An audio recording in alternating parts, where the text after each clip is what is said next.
Alright, and let's go live. Hello everybody and welcome to Encounter Roleplay. My name is Will and today we are back with episode 2 of Numenera, a series of Stillness, and here to perform our satanic rituals and to summon the devil to us, we have Jupiter Wolf. How's it going, Jupiter? Hi, yeah, I caught the end of your last stream. I'm here to summon Satan within everyone. So Thank you. Thank God someone will do it. Part of the hellscape of Trump's America. Of course, fantastic. Fantastic. Fader Risen Roblo for subscribing as well. Thanks, buddy.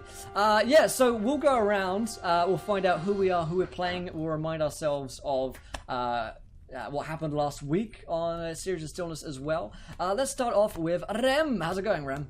Going great. Going great today. Fantastic, fantastic. So Rem, tell us about Walter, your character.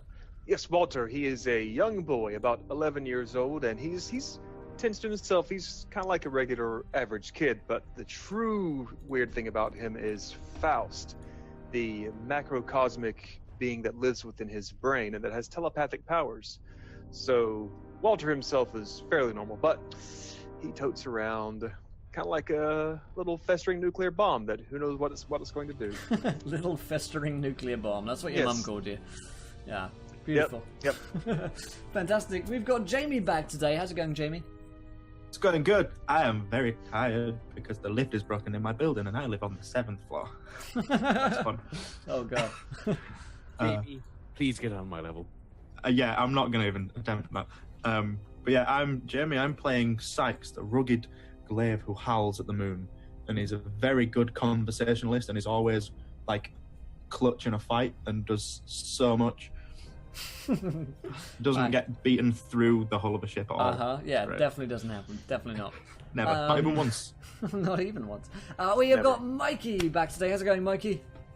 How are we doing, Will? I am a level of tired that no man should ever be, but I'll soldier on through like any good role player ever should. Fantastic. So tell us about Henry. Henry is a strong-willed Jack who fuses flesh and steel. He is the opposite of Jamie's character. He is never clutch. He's not very good with people. He is just awful. He's just the most awful individual I ever meet. Don't piss him off. Don't talk to him. Don't do a thing to him. He will literally just straight up genocide everyone you know and love just to prove a point. Wow. Okay. Shit, I didn't know that about him. There's a little bit of lying in all these. Yeah, a little bit of. Hail Satan.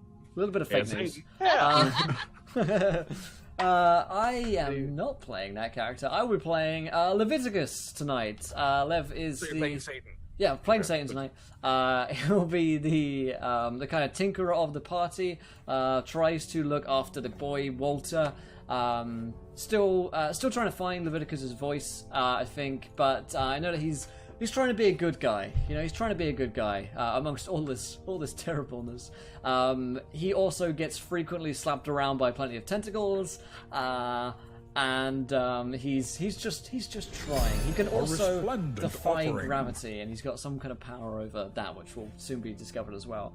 And thank you to Winslow, donates £20. I'm back, so don't worry. If the whole summoning of Satan doesn't work out, I'll make sure to be a good replacement. Thank you, Winslow. I appreciate that, my man. So let's remind ourselves of what happened last week on episode 1 of a series of Stillness, which, in case you missed it, you can find it on YouTube. But if you don't have 3 hours in between now and when we start playing in about 5 minutes time, then let's do this recap. Jupiter, do you want to kick us off with this recap? How do you want to do this?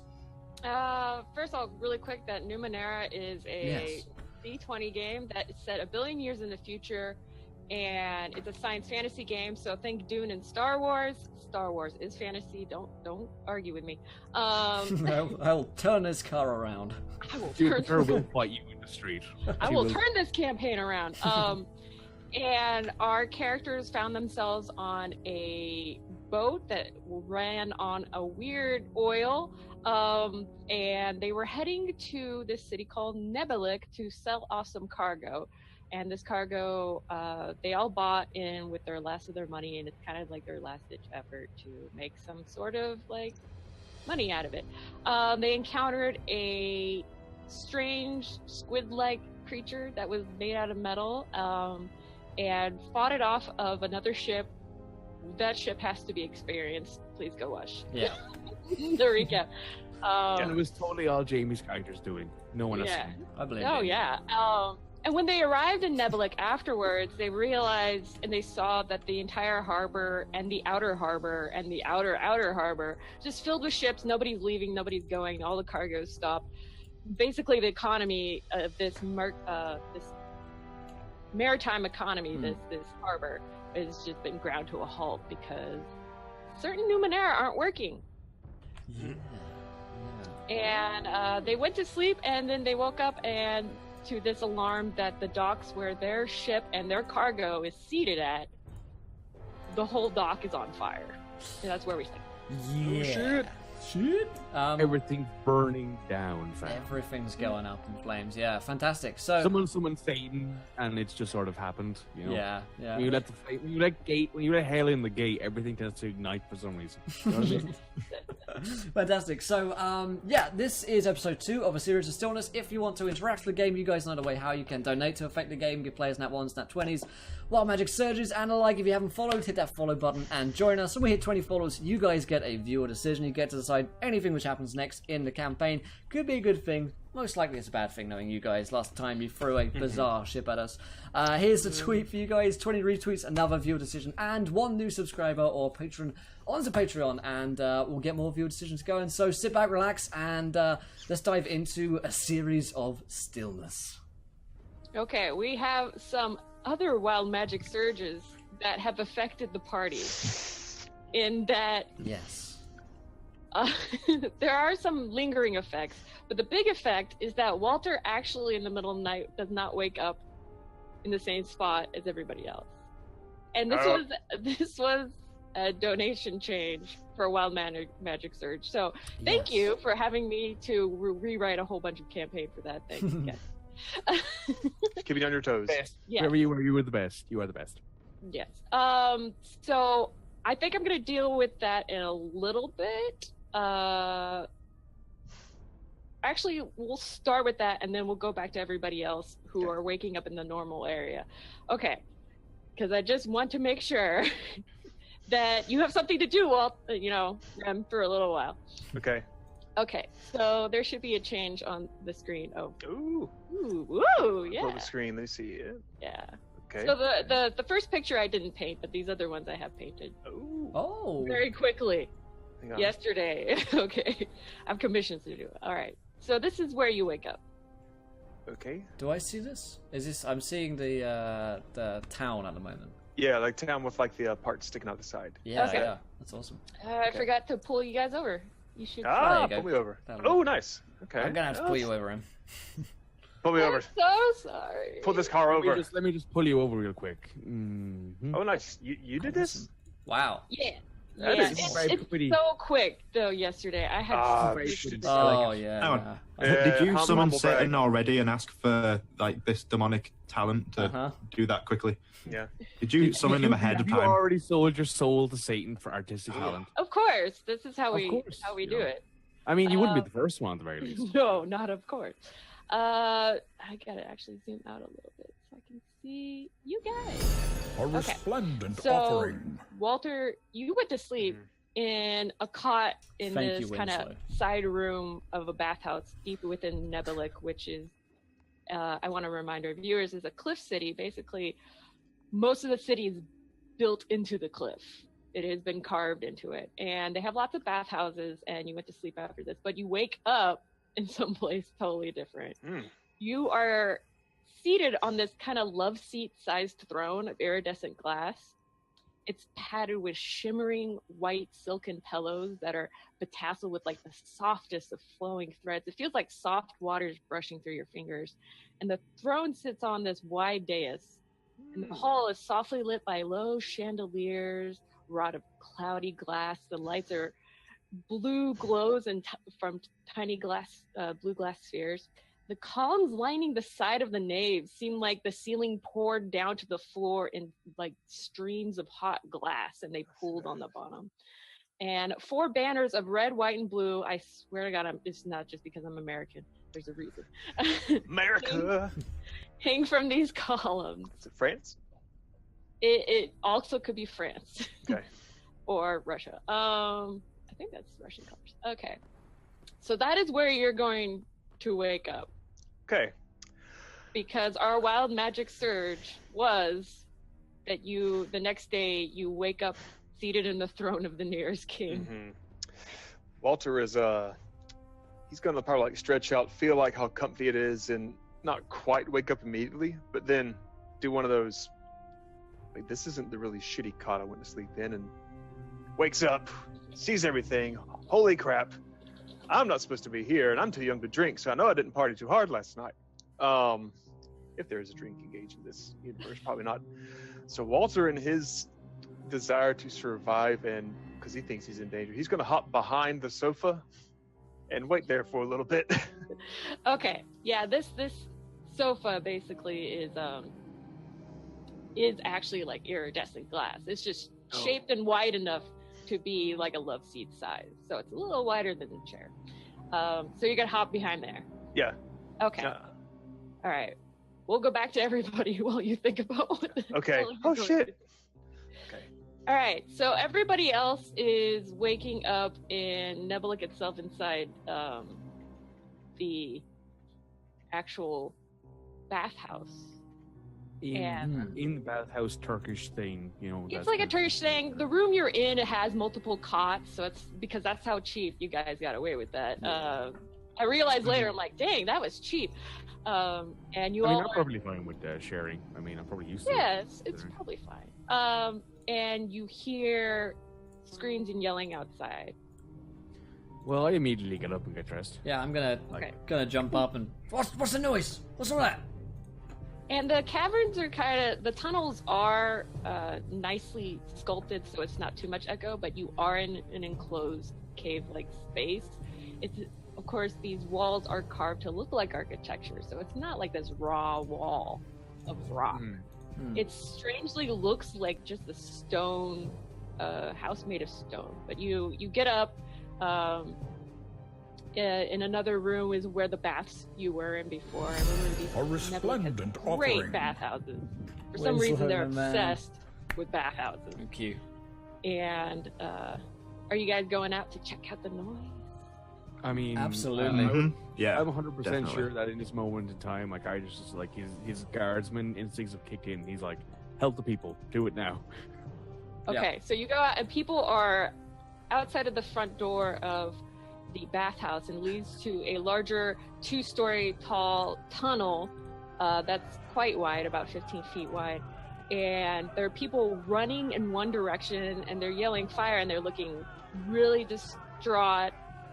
And what do you want to do? Do I notice anyone that I recognize from our ship? No, these are people that you haven't seen before. Well, I guess I'll run towards the fire because first responder. Yeah, I guess we're gonna run towards them and I just kind of call out. Can we help anyone? How can we help? And so people are too panicked to, and they're too concerned to talk to you, but there are some that turn to you like, the docks are on fire! The docks are on fire! How did this start? Are they running? We don't know, I heard it down the line. Shit. Let's focus on why later. Let's focus on doing something now. Is Henry's response. Yeah. Are they running towards or away from the fire? Like, are they going to help or are they getting It away? looks like, from what you remember when you first entered the cliff city, they are running toward the cliff face, which is exiting the caves, the tunnel, Right. toward the docks. Okay. Okay. Yeah. So they're going towards it. Okay. Right. All right. So you follow this flow of people. You go through these larger tunnels. You end up in the space you were before with the bazaar inside the almost cathedral-like space. You exit the nave of that space out into the open, and there is a blooming orange light coming from your right. You see in front of you the actual harbor, the breakwater harbor, and the light is coming from beyond the breakwater wall to your right, and people are rushing that way. Let's go. Yeah. Keep going. Mm-hmm. Definitely. Just And- shoving people out of the way. Yeah, literally just bull rushing people out of my way. and you are just pushing your way through. There are people like trying to pinch into that gate from the Breakwater Harbor wall into the far right docks, and everything is on fire. Would you call it hellish? There you go. You have a new picture. Oh yeah. Very nice. Baby burn. You know what this Just actually go reminds me of? burn And I'm just gonna say this right now. It reminds me a lot of Dragon Age concept art. That's what this reminds me of. Oh, that's nice. It's another picture I did really quickly here too. Yeah, looks Well awesome. done. Well done. Humble brag, Okay. humble brags, all humble brags. So the night sky is above you. As you're padding down like the main dock, you see the other docks splintering off, and those go into even further berths. And there is just like this wall of flame parallel to the main dock, parallel to the cliffside, and it is coiling in on the ships that are more toward you, but you can see it's like cutting off the rest of the ships. And this roar and this heat and this stink of everything burning, because there's other things on those ships. There's so much cargo just sitting on the docks. There's burning tobacco and James all our characters just like, all our stuff what a is going up waste. too, right? All our own stuff is You, going up, or your berth is further beyond the flames. okay. Well, that's some good news at least. Also, we all need to roll a wild magic surge for Oh Winslow. shit. God damn it, more wild magic. Yeah. While that is going, Sykes, Oh, yay. Okay. you suddenly have this splitting headache. Mm-hmm. You know this is coming. Are you doing what I think you're doing right now? Yes. Yep. Oh, I'm going to fight both you in the street for your socks. Never mind your honor. You don't have any. Sykes, you get this splitting headache. There are Mhm. people rushing past you to try to do something to the flames, but suddenly they seem far away and muffled. And within you, it feels like your growing pains when you grew up and you hit puberty, but 1,000-fold, just bolting down your skeleton. Can I roll like a notice, like a check to notice? Sure, yeah, go ahead. Because I would know By these him? effects. Yeah, I would know these effects. Like the minute this happens, I'd be like, "Oh, fuck me, this is happening." I feel like I just look over to Henry and like, well, It's happening. shit. It's The happening. coat starts coming off so it doesn't tear. He's now nude. Paint him like one of your Frenchmen. Yes. So you're getting out of your shirt and coat with all these people jostling you, going by you. These little tiny people, because you're so much taller, are just jostling you. And you're trying to take off the coat. And you noticed, right, Henry? I know this. Okay, what are you doing because you noticed? Sykes I is am taking off his distinctly- coat. The thing is, right, the minute that the thing is, this fire could cause us to lose all of our cargo. Sykes could cause us to be genocidal maniacs. Yeah. He is going to stay with Sykes and attempt to, like, either move him towards, like, the docks area that isn't as active so he can calm him the fuck down Okay. What's wrong with him? when he does transform. Lev says, what's wrong with him? Yeah, what's wrong? I'll deal with this. You deal with the fire. Trust me. Oh, You're gonna great. want. Yeah, I'll do it. I'm too busy just like, oh. Just Lev. Yeah, I'll do the whole fucking fire on my own, should I? You're looking at your wrist like this thing doesn't work. This thing is wrong. Shit. Oh, are you looking at your chronometer? Yeah, please. Your chronometer says you have 2 days left. Very confused, very angry. Yes. Just kind of like that moment of this is a very big, scary looking man, and he starts to look worried.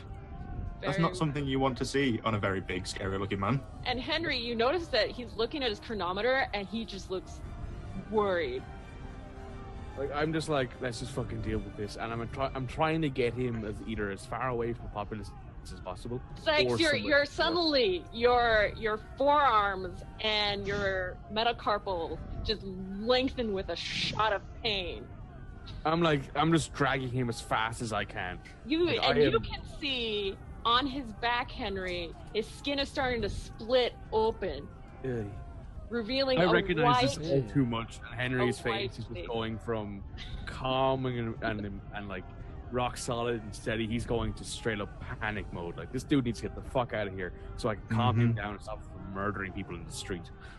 Okay, so this is going to be a pretty difficult task because Sykes is full on starting to curl over in pain, and his skin is I'll just lift him up. ripping open like a ripe fruit. Okay, I'll just carry him. Oh, Literally, Hero God. to carry this large man. All right, I will spend a point of effort on this. Okay, so this is going to take 3 from your might pool. Let me make sure that you are all in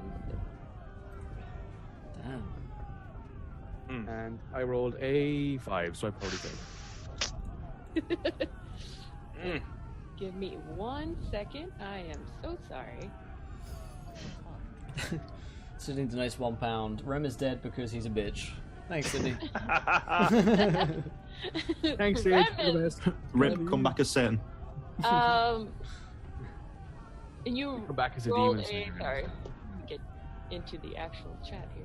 I rolled a 5. On my Oh point. yeah, you Okay. try to huff him up, and you barely sort of make it, but suddenly Sykes's legs like lengthen, and It's just too awkward. I just can't manage it anymore. yeah, because this bulk of muscle just bulges out of his legs, and his foot grows, so he's now a digigrade creature. And now Yeah. this skin is sloughing off him, and because you have him on your back, GM intrusion? GM intrusion. Go ahead. Okay, so 2 XP for you, give 1 to somebody else. Take an XP. I will give 1 to Jamie. Oh, you're a star. Okay, so please note these down, I'll get these afterwards. All the skin that has been cracking open over Sykes just sloughs off onto you, so it is like this heavy coat of flesh just pins you down on the ground. And it wouldn't have been the first time. It wouldn't be the first time Sykes and I have gotten Yeah. people like this. Sykes We're used to it. emerges roaring. It's a lovely creature. Hope everybody can see that, right? Yep, I see it. Okay. It's grin. Yeah. Get out! And so I'm a pretty princess. you are so You're beautiful. You have a new set of arms underneath you, but these scythe-like claws at the end of 3 digits. What is it? 3 or 4? 4 digits. You look like an alien if an alien in a Tyrannid had a love child. Yes. And this white carapace. You have a softer underbelly, but this white carapace. It's like a Deathclaw alien. Bristles above you, Oh and my you're God. just gleaming in transformation juice. And this huffy roar escapes your lips, and the headache recedes. But now you're suddenly aware there are all these little meatballs. Nom nom nom. It's literally like spaghetti. Like there's a thread. There's a thread that Yeah. leads from one meatball to another, to another, to another, to another. There are all these meatballs. They're just flooding around you. What is this magical world where all this food is running around you? I imagine this is actually just like a really good acid trip in his mind. Yeah. He just sees meatballs everywhere. It's the best buffet ever. Yep. Ever. So, Lev, while this is going on in the background, you Yeah. are seeing this fiery dock in front of you. And it looks like an impassable wall of flames. Is that accurate? That looks pretty. You try to approach it, but the heat is. You could feel it sunburning you on your skin. And while you're staring at this impassable wall of flame, Oh dear. 3 figures Ah, silhouetted in the fire. This is scary! that is scary. I would like to reiterate, these are quick drawings. Yeah. Fuck you. This is years and years and years. I thought you said years and years of quick. No, yeah, that's true. But these guys are clearly armed, right?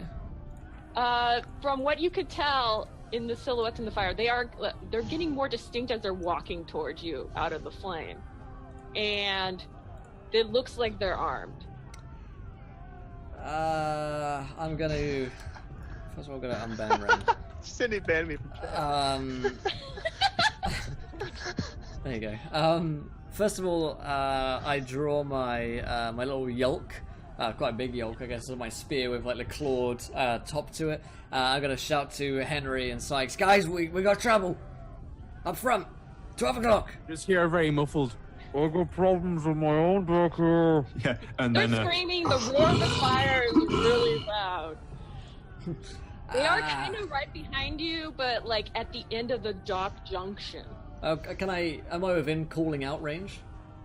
If you call really loud. Yeah. I mean, this is the other thing. Henry's underneath like a one thick layer of flesh coat. If he can actually hear you, is going to be a thing. Oh, I mean the three guys. Could I call to them? Would you like me to roll something? Oh, Because I the three will. guys in front of you. Okay. Yeah. So they emerge from the flame. The one in front, the center one in this image, is like a samurai stoic, large, brown-skinned woman. On her shoulder rests a giant black saber with 9 rings hooked into the back on the opposite edge of the sharp edge. And she is on fire. More precisely, she's haloed in fire. This girl is on fire. And she's a large woman. She's easily 6'5". Like a candle flame, the fire is invisible close to her skin, but then appears as a glow above that. Her belly is swollen with life, and she wears a shield-like device strapped around that belly. And her skin is rutted brown from desert sun and crispy seasoned from the ocean salt. And her pants are similar to black kendo pants, like a divided hakama, but made of like long Venetian blind synth plates where the folds are, and they suddenly click when she moves. And this is the first one. This is the middle lady, the one with the sword on her shoulder. You like This is where we all just redirect. go, fuck this, let Jamie deal with it by Yeah, himself. that's what you shoo, Jamie, shoo. No, like he figures out like a command code, just like kill, just point at the three of them, just kill. I'm gonna call out to her. Who are you? What do you want? And she doesn't say anything, but walk towards you and take the sword from her shoulder, swing it around, and thunk, right in the middle of the dock, and just stare at you. And behind her, 2 other people emerge. The one in the picture on the left is this normal-looking man with a knife, counterweight on a chain. He's wearing normal clothes and does not seem to be affected at all by this woman's fire. Like, he could stand right by her. Everything else, like, you could see underneath her, the dock is starting to sizzle because of this halo flame. The second person behind her, the one on the right, emerges, and he is covered in this kind of like jelly suit. It almost looks like a plastic bubble suit over him, but like filled with jelly, and he has gloves and a gas mask on, and he's obviously affected by her flames, and this is why he wears this stuff. What's in And the he has canister? a synth staff. It looks like an acrylic, 1-inch acrylic piece, about like 4 feet long. Okay. So she's clearly, I've got my yolk out, so I'm gonna be kind of on like a parrying, like ready stance, I guess. I'm like, Okay. guys, really problem over here. Got a problem. Don't know what's going on with Sykes, but can you get over here? She's haven't Hear crazy. a massive Have you seen roar Sykes of behind just you yet? depression, and that's what I imagine happening. How? That's Oh, an yeah. important question, That's what Lev. happened. What? If Lev has seen what Sykes has become. I don't know. Is it line of sight hidden from me?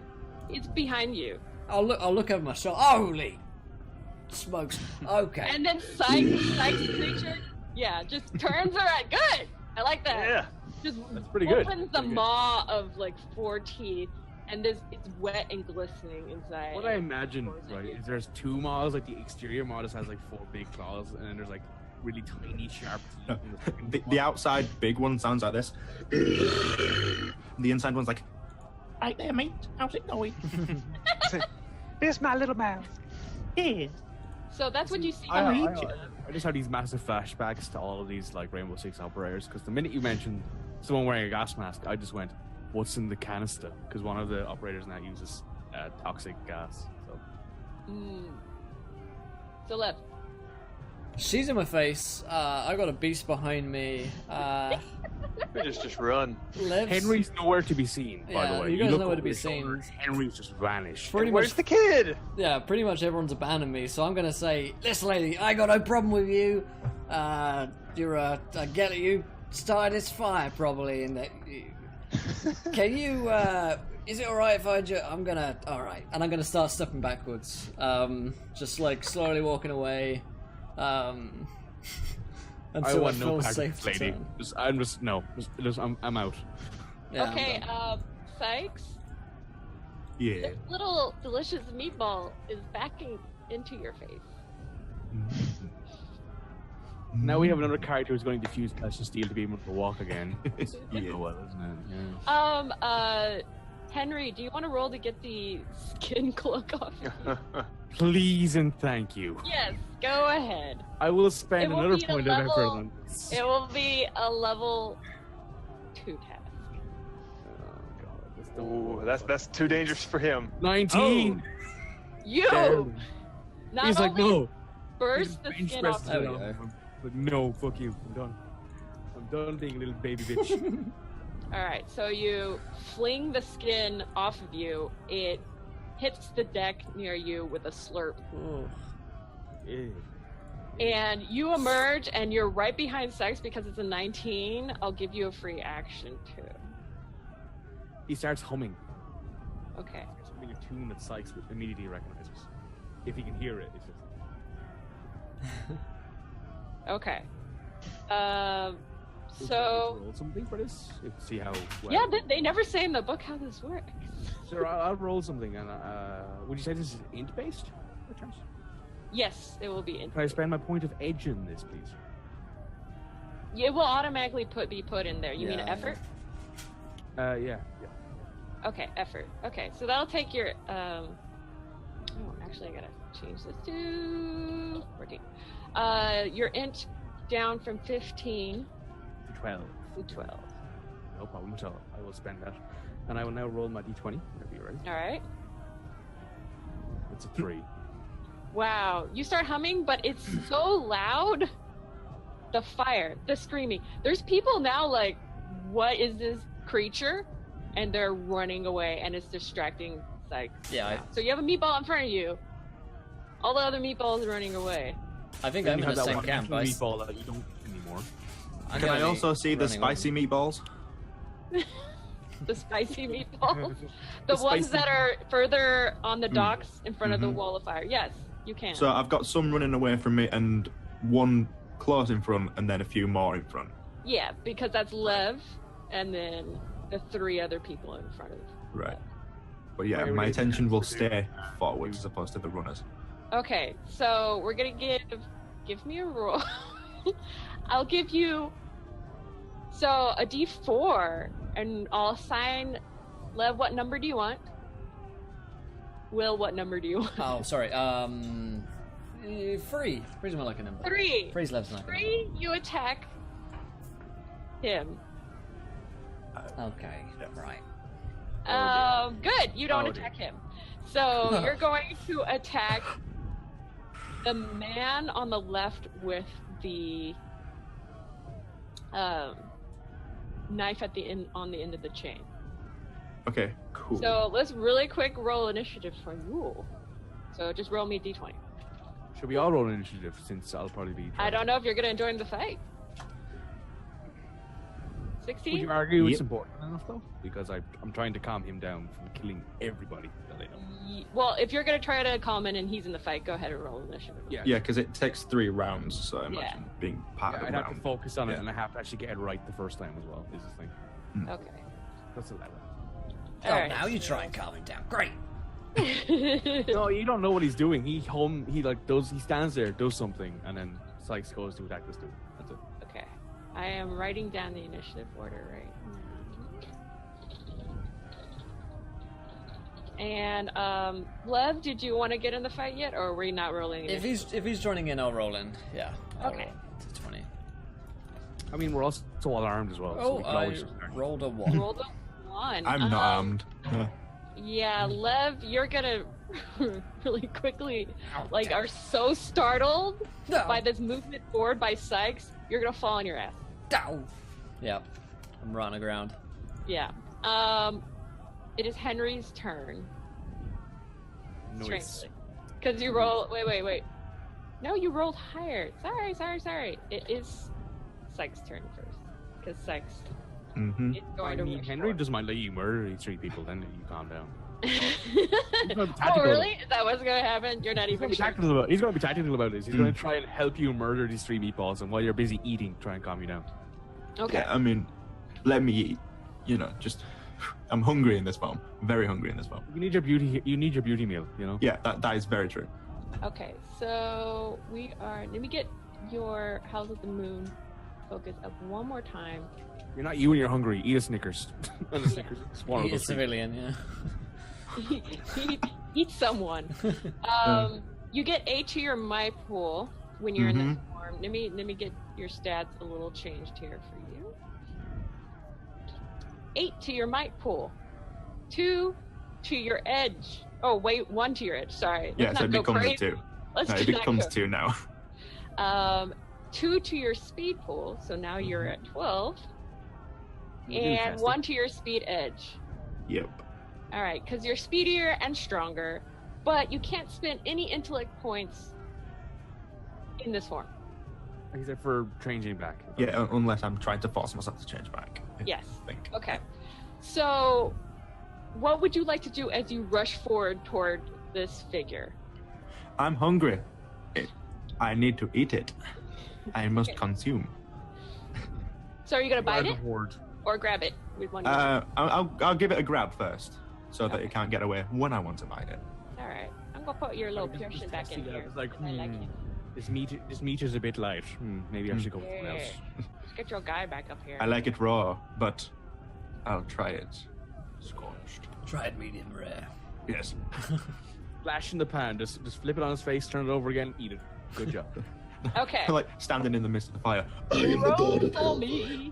A D20. Wow. Wow. Okay, so you get a minor effect with that. Yay. So you, with your smaller arms, you grasp their arms, Mm. and I'm on the wrong thing. So expecting my target is other now arm. so dazed by your bestial attack. The next time this guy is going to act, it's gonna be 1 step of difficulty harder for him to act. Good. That's what expecting you my get for other rolling arm. 19. And so with your bite attack, it doesn't Mhm. say how much you do with your bite. Is it not? No. I'd Wow. imagine it's a medium weapon or a large one. Yeah, it'll be a medium, so 4 points, Everything I do is a medium. It's great. pretty much. So 4 points of damage to the first one. Mhm. So what you're saying is you're a small, medium, with large. Yes. Oh, I'm not very small. I'm not small at all. You know, he's very, very large. I'm a And large. You at bite large. into his shoulder and rake out, not like pinch in, but rake out, and huge 4 gouges are just pulled through his flesh, and he's gurgling. He does And- not look good. Right. Henry's just like PTSD, all the PTSD. All the PTSD right now. Like that happened to me, bruh. I know how you Henry, feel. it is your turn now. So, Henry is sort of torn between: do I calm him down or do I let him murder these people who obviously are here trying to do something bad? Weighing the options, and he then looks at the guy who's sitting on his ass, and he just says, "Yeah, welcome to my life," and he offers him a hand off the ground. Okay, so Henry is going to reach a hand over to Lev and pull him onto his feet. Thanks, buddy. Wow. Immediately, now that is your turn there, the large woman with the giant saber turns toward this creature that just bit almost all the way through and decimated her friend or ally's torso, and swings her giant saber sword at you. What would you like to do in response as your defensive action? Well, I have multiple arms. I feel like I can still be holding on to the one guy while she's attacking and just kind of bat away the weapon, or at least attempt to, as it's happening. Just see aggression in one and then just swing. Okay, so give me a roll. You pimp slap the sword away. Nope.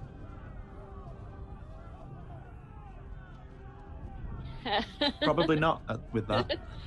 So you could only tell in the side of your eye that something was happening, but unfortunately your precision in locating it is not as good, and your arm just goes swooping over the person's head, and you feel this deep searing pain just wedge into the side of your body, and you are going to take 5 points of damage. Yeah. So luckily you're at 13 for might. Right? Yes, because you got 8 more for being in this form. So luckily. Damn, that weapon is nasty. Yes. Also, you will have to attempt. Oh, where is it? Okay. Excellent sound effects, DM. Excellent. Yeah, I know. I'm so good at this job. You also take an additional 2 points for being near her fire halo. Right. From my might. From your might. Yep. So you are now at 11. She is Would I not. be? Because my might was 15, so with the plus 8 it'd be 23. Oh, was it 15? Yeah. Oh, okay. So with the All plus. You could have been looking at my might. I won't lie to you, because I'm on JB's tab, but okay. So 23, and then. So the first damage would have dropped me down to 18, so I've been down to 16. Okay, thanks. This is correct math. Correct math. It's so hard. And that is her turn.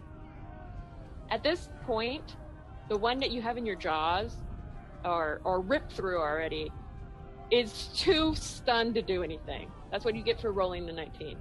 The other one, with the pole, the clear acrylic pole, walks over, like kind of pivots over and just jams it into your side, and it's not actually going in you, but suddenly you feel this huge amount of nausea roll over you. And tell me what you're going to do to try to your defensive roll against that. So it's a thrust basically that he's trying to do. It thrusts, it pings like against and holds against your carapace, and you feel this wave of nausea through you. Right. Try to probably grab his arm, like where he's holding onto this weapon, just kind of hold his hand onto it so that we're all connected. Okay. So he can't get away either. Okay, so give me a It's like roll. a teaser. Just grab him. Like you're teasing me.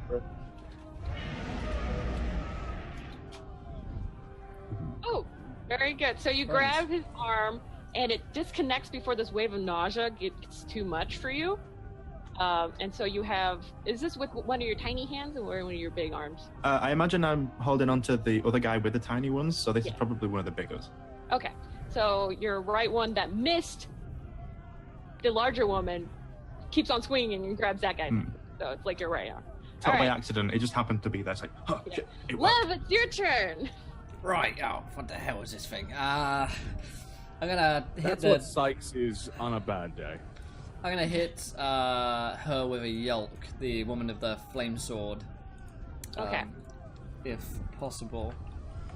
I'll just straight roll that. 12. And are you thrusting or slicing? Give me some flavor. Yeah, it's gonna be. I imagine the yoke itself is almost like a raking weapon. So it's like if you were raking the garden leaves, but instead I'm going to try raking her face. So I'm going to like pull it across and like slam it into her face, and then if it connects, try and rip off some skin as it comes out. Okay, so it does like rip through. It tings against the large metal plate against her pregnant belly, and just kind of like pulls off of that. But you have done damage to her, and it is 4 damage for your yolk. Hell This is yeah. where her water breaks and it's all awkward. Like, now we gotta help a pregnant woman. Well, while this is stopping- kind of weird in the first place. Like attacking a pregnant woman doesn't feel right, but hey, she's burning down everything. My character was considering shooting her, and then just went, no, thank you. I won't have that on my conscience. Welcome. Okay, so Love, that was your turn. It's back up to Sykes. Well, while you guys have a conscience, I'm all nom nom nom. Hey, I'm Yeah. killing her too. Yeah, but I won't have to worry about it. I mean, you wake up, all Oh, you're by probably the doing way, is I'm sorry. The yolk, when it is pulling through the shirt, I am so sorry for forgetting this. Because you do 4, she only gets hit for 3 damage. Okay. She has 1 armor, so Makes sense. okay.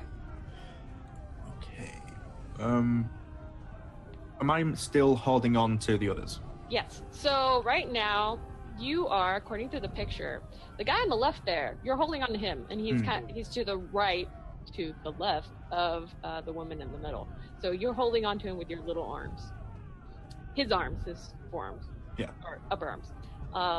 And she is directly to your right, and her blade is like in your side. It's burning.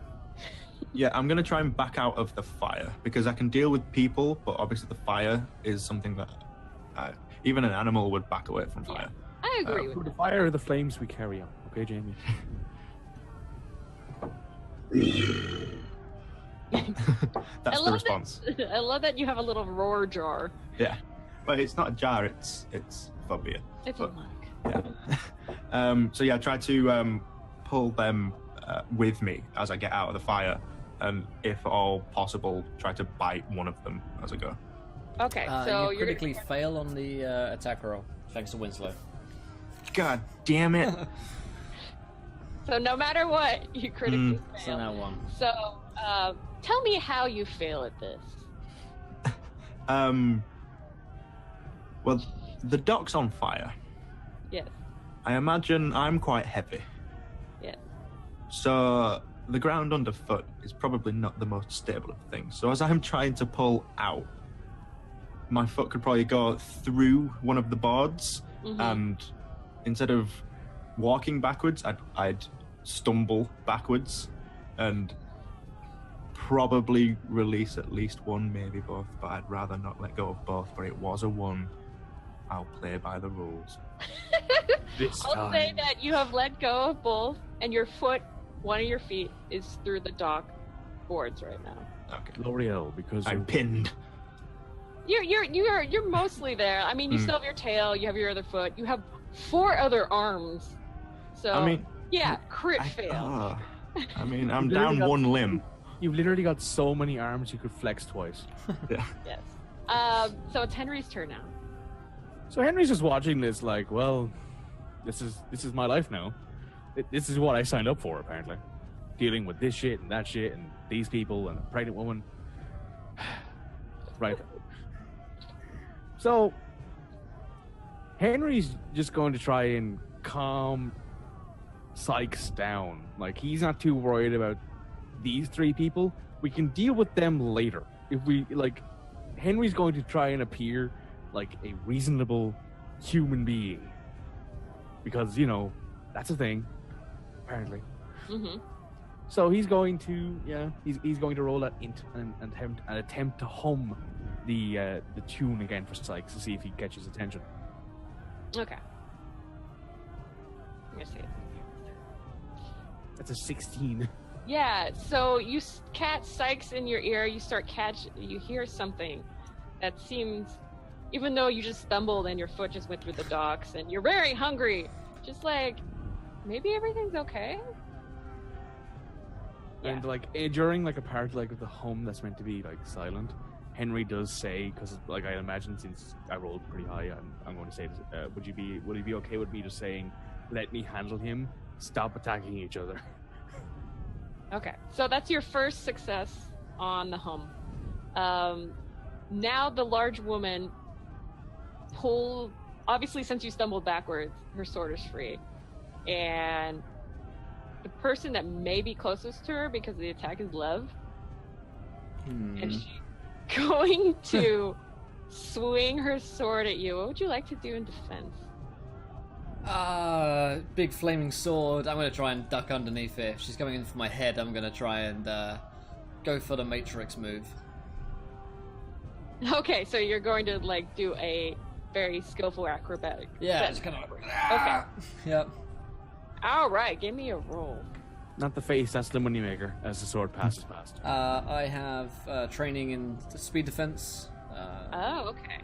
So I will make it one step of difficulty easier for you to do this. So you're trying to hit a level 3. Okay, nailed it. You bend backwards, and the large, heavy sword. You can hear the ringing of the nice rings. How many did I put? 9. Just kind of shing over your head.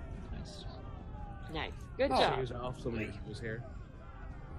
So the man with the knife counterweight on the chain like recovers.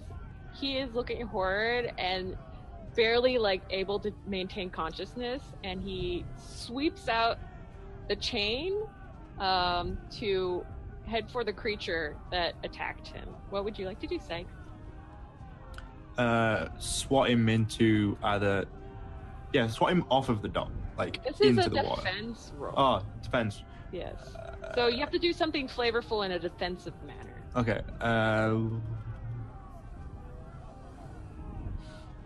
Grab it in midair, if I can. Just like... Okay. No. This will be Throw a it down. speed kind of thing for you. Okay. All right. I do have 2 edge and speed. You do have 'Cause I'm 2 edge cool. and speed, which makes it whatever you get is going to be a little. But is it speed defense? Interesting. Okay. Will speed. Give me a roll.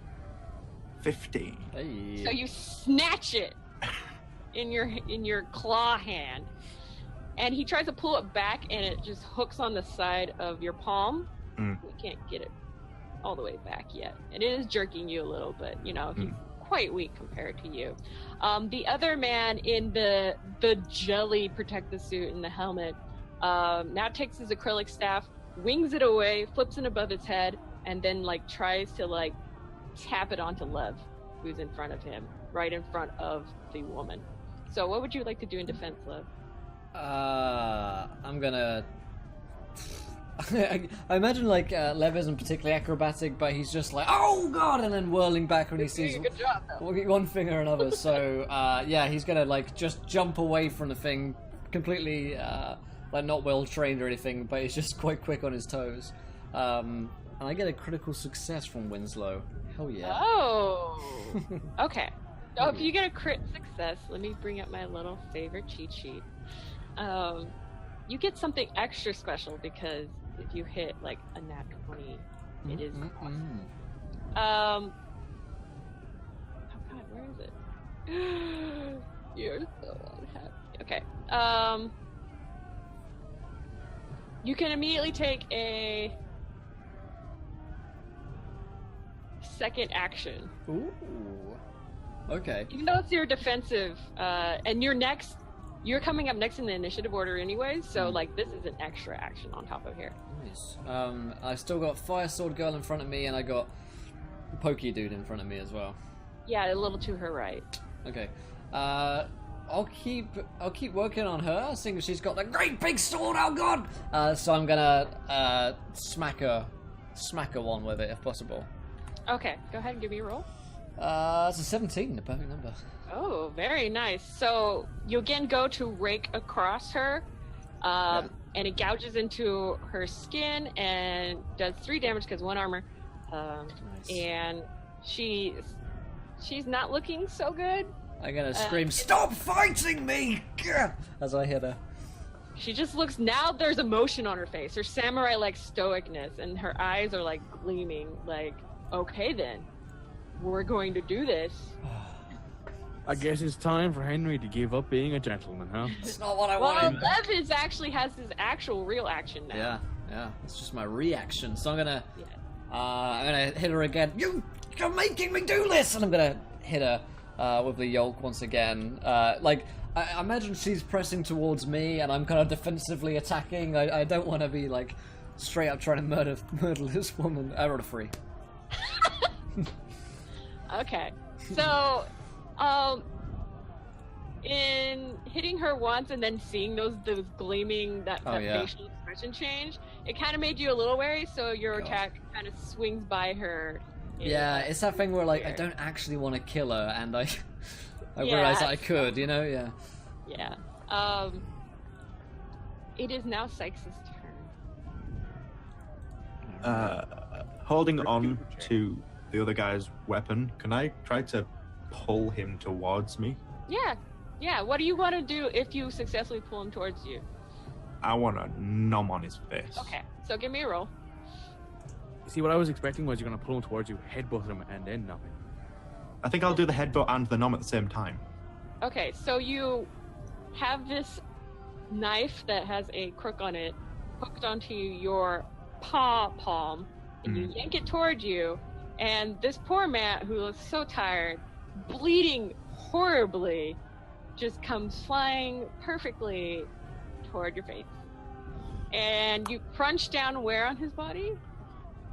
His head, if possible. Just crunch down. And it's so warm and juicy. And it's kind of like pops in your mouth. Brain matter. It was a spicy meatball after all. Oh and my this God. delicious liquid, it's like some chunky bits, just slides down your Just gullet. how I like it, you know. Yeah. Don't want it too processed. Salsa, you know what I mean? And that heavy form just gets even heavier as it's dead weight now. He's dead. Nice. Well then, so much for diplomacy. Henry, what do you want to do? I'm so Henry just sorry, looks Ram. at- You're over there. Henry's just looking at what's happened, just like, okay, we got a pissed off pregnant samurai lady, a dead dude, and a dude who's just trying to poke people. Fuck it. So what he does is he draws his gun and he points it at the dude who hasn't been hit yet. In that Sure, you're not gun. continuing the humming? The thing is that so far, does this? I'm actually kind of curious statistically. Does this count as Sykes' meal, or does he have to actually eat the whole body? Oh, that's true. It says significant meal. So I obviously that would be imagine like half whatever DM decides is significant. I'd imagine that would be half at least, as far as I'm concerned. Yeah, it will take you a while to chew on that. You could be like busy with that or attack again, but you'd have to at least eat the whole form for it to be anything significant. Because it's not a big dude. Well, he's only had his head in his mouth, and he only ate his True. brains. I mean, the brains is the best part. Yes. But And anyway, it is the hunger that drives him. Basically, You're if he aware of eats a that. substantial meal while in this, well, it is only going to Henry thinking about this, right? Henry thinking about this would realize now he's got a dead body. At the very least, Sykes will be distracted for a little bit while he's eating. Okay. So Henry's going to attempt to stop this fight by either killing two people or by putting them both down. Okay. So he's So going you're to just gonna- point. He's going to bring the gun up, use his sight, and just point it at the dude and pull the trigger just once at the dude wearing the plastic suit thing. Okay. Go ahead and give me a roll. Oh 20. my god, nice. Henry's just like, fuck this, I'm done, and just pop. Okay. I had a bad All right, night. I so was woken you up, didn't get a really peel sleep. through. Yeah, that guy. What is it's 4 damage for that one. Okay. Wow. Yeah. It just you see bullets just ripping up the jelly suit, and then there's just warm goo is released from those holes and starts spurting out. It just like desperately looks at you. And that's the end of your turn. The woman looks around and her face just kind of falls in sorrow when she sees her friend hanging from your mouth, Sykes. Like Henry had this look of sorrow on his own face. Like he didn't want to do this. He didn't want this to happen. This isn't the outcome he wanted. It's obvious to see that too. Like he's not hiding his emotions. He can't. I've got this sweet little image of Sykes looks up, chewing, a little bit of flesh hanging out of his mouth, looks over. He's got puppy dog eyes because he's very happy at this point. Yeah. And just looks over to her. Henry looks back at him like, oh, why? And you can see she's trying to compose herself. She's just like... And she turns and she walks right back into the fire. And then that's her turn. The other guy who is like trying to hold in the gel that's like been released from the plastic suit just like looks at you and just like turns and runs back into the fire. So now the combat has been resolved. If you don't want to like run after them. Oh no, Henry's too worried about the fact that Sykes will eat this body and then go right back to killing people. Yes, because I want to mention an important point is eating doesn't turn him back. Eating makes sure that when he does turn back, his penalty is less. Yeah, to his role. Which is why Henry is just going to look at Lev and say, "You get the fuck out of here. Let me deal with this. Run, don't stop." I'm out of here, and I'm gonna run. Just get the hell out and go. Okay. So Henry's going to take a second to grab like Sykes' jacket because he knows where it is because he saw Sykes throw it off, and Sykes takes time eating, so he's going to grab the jacket. Okay. And are you going to spend the next some humming to calm him down? He's going to start humming again, and do all that kind of thing. But since we're no longer in combat, can we just say that he does it this time? Oh yeah. I was going to ask you that because he just puts a hand on Sykes' shoulder very gently and just starts humming in his ear calmly, soothingly. Okay. Jamie, what does Sykes transforming back look like? It looks painful, for one. It's almost like the bones are being broken, but the way that they're snapping back into place, it seems like they're snapping in such a way that it's pulling back. Things are starting to get shorter. It's less growing pains, it's more... It's folding back on itself, kind of. And... It's like a harmonica? Just... An accordion, yeah. Yes. It's like... and kind of through the excess skin that was left has to open it back up again for the now reformed individual to kind of like slump through this other mass of flesh and giblets. So Henry has seen this before and he's experienced it before, so he's going to take Sykes, sit him up, get the good tobacco he bought out of the jacket, roll him a cigarette, stick it in his mouth, and light it. Okay. And there's fire and such going all around you, and it's just calm scene of brotherhood between two ships that are slowly catching on fire.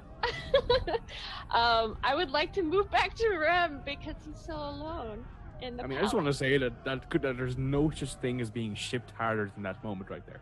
Yeah. Shipped between two ships. Oh, that's so sad. Okay, so we're back in this palace-like place.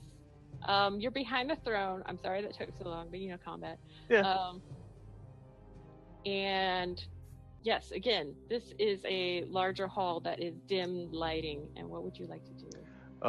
Walter wants to just wait to see if anyone comes in, and if after a while no one shows up, he's going to feel a little safer to explore around a little bit. And if not, if people do come in, he's going to stay and listen and try to drop some eaves.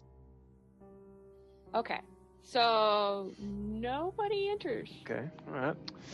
Okay, Walter's going to kind of hop back over, and he's mostly drawn to these melty glass pillars. So he's going to go over to him and scan them, see what he can figure out from them.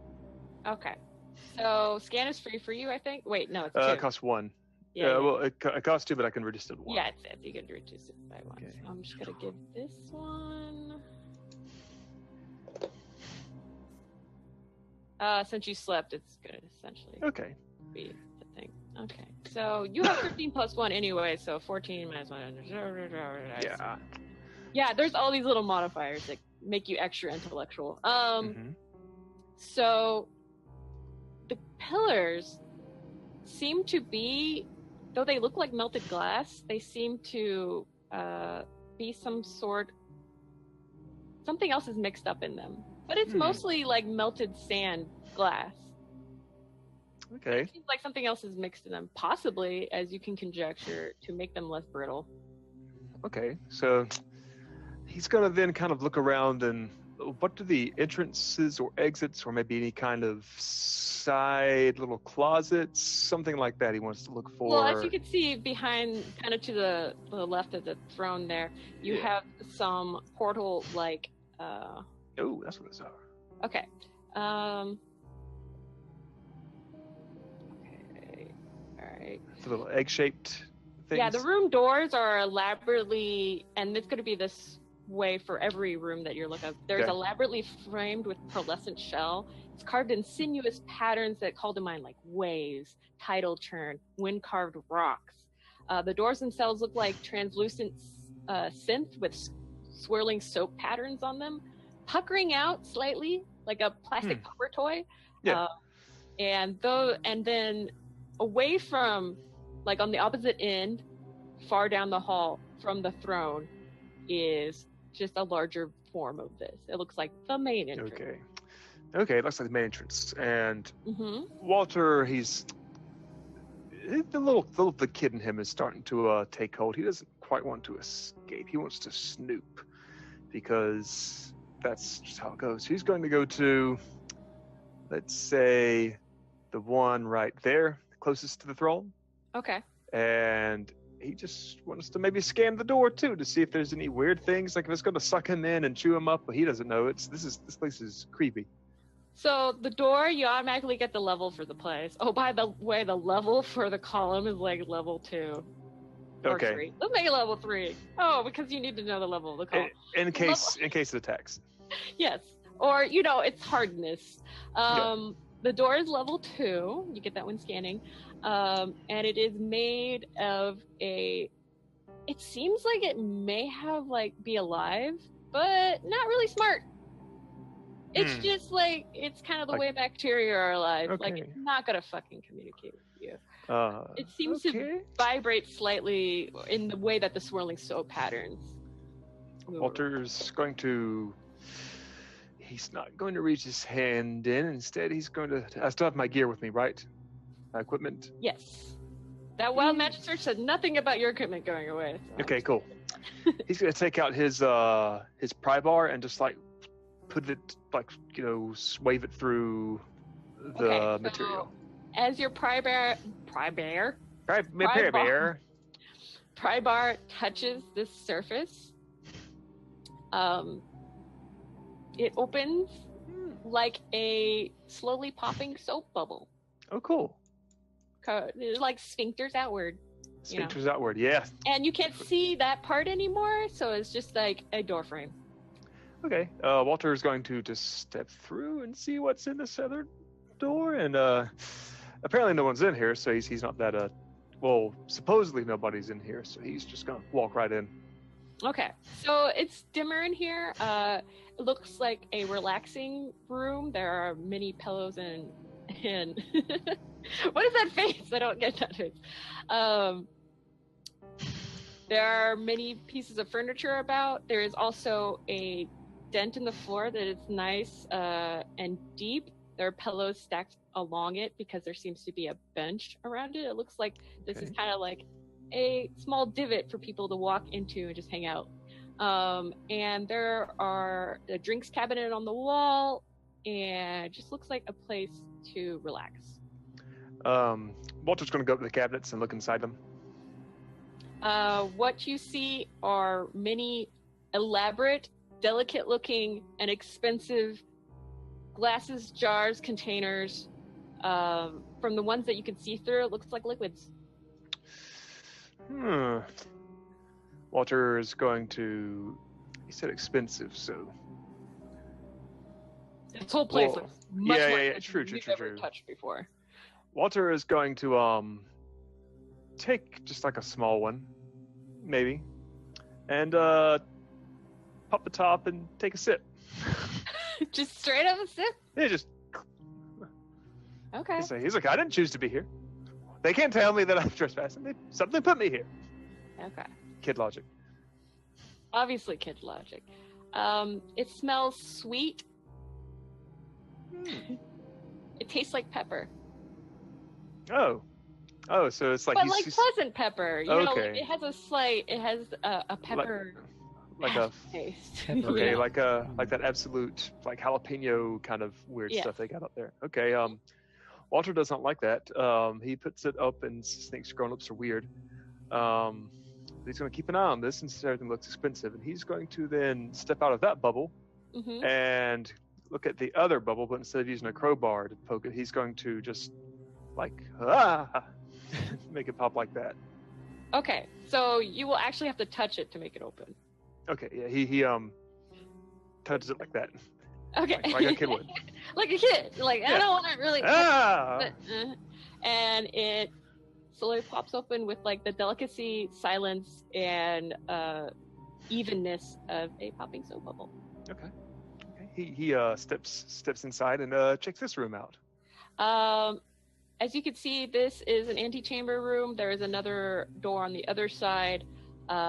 This room also has some places to sit, but there are desks here. There are multiple places that look like there's files. There's a sort of nice slot bin for things that look like flat pieces of acrylic, and they're like glowing slightly. And it's kind of like the mail slots at the post office Yeah. where they put the mail in a different place, but there's like a glowing one for each one of those. Walter wants to look at that. He wants to look at this weird glowing thing. It's pretty. It's fascinating. So as you go up to it, you can see that each one of these acrylic tablets, so they're clear and see-through, but there's like some sort of luminescent pictures and writing on it. Some of it's in the truth common that you can see, and it looks like there's some sort of data pads. Okay, he's gonna just grab one at random and stick it into his pouch. Okay. Just take one. All right. And he's gonna wants to take time to pilfer through the desks. He just wants to snoop around, like dig through all see if he can find anything that describes like where he's at. Maybe he doesn't know if he's still in Neblik. He could be Glasslandtopia. Who knows? Glasslandtopia. I like that. From what you can tell from papers, tablets, and on one of the desks, a weird kind of half crescent shaped display that hangs in the air. And it's very dim, so it looks like it's not at full strength. I'm gonna scan it. You're gonna scan it? Yeah. Okay. I don't know what this thing is. It looks cool. All right, I'll make sure to put that in your thing. 2. All right, you scan it, and it is a level 2 device. It is made out of pieces of Numenera, some materials that you don't quite know of. They're metallic in nature, some are more synth in nature. Yeah. Can you figure out how to like maybe activate it or finagle with it to either make it look bigger or maybe even how big is it, did you say? It's for you, it's going to be about you-sized in damn. diameter, and it kind of like is eye-shaped, but like in a belt kind of fashion. He was like just look for any kind of knobs or buttons he can do to maybe crank up the power on it, maybe see what it does. Okay. Just be all around just a kids just like just fuck with shit. Since it is a level 2 device, you're gonna have to beat a 6. 6. Okay. I'm going to let's see, would it be an intelligence check? If so, Basically, you just straight up roll. Okay, straight up roll. Oh, if okay. you want to like be like, hey, my intelligence would make this easier. You're trained in identifying Numenera. True, I am trained in identifying. So I'll make it easier for you because of that. Nice. I won't be so nice and later. 6. Yeah, you got it anyways. Nice. So you think about it for a minute and kind of run your hands over some weird knobs that feel a bit like fungus, mushroom caps. They kind of wiggle underneath your Nice. hand. That this display gets a little brighter, and you can maneuver the data on it. And what would you like to find out from this? Ooh, I want to find out what it's obviously giving some kind of data. So what kind of data does it analyze? And I guess if I can use it to find out where I am, that'd be great. Okay. So from what you can tell, this is a kind of secretary's desk. It holds schedules. It holds sorry, I had to click on the chat there. Yeah. It holds schedules. It holds basically anything to do with the king and queen of Nebulic. Ooh, and evidently this is the Glass Palace.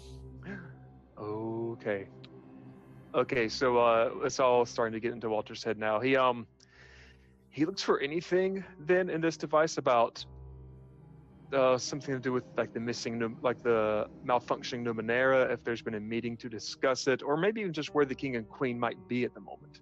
Okay. Since they're obviously not you here. See that tomorrow, which would be today because it's early nighttime, like 4 a.m. That there is a larger meeting, and it seems very important because all the meetings got bumped because of it. Scheduled between God notes. You're making me scroll in my notes. That's right. Do your research. Do your work, GM. Draw more pictures. The Royal Astromancer. Do work. Astromancer. The head Aeon priests. Those are some big words. They're most important.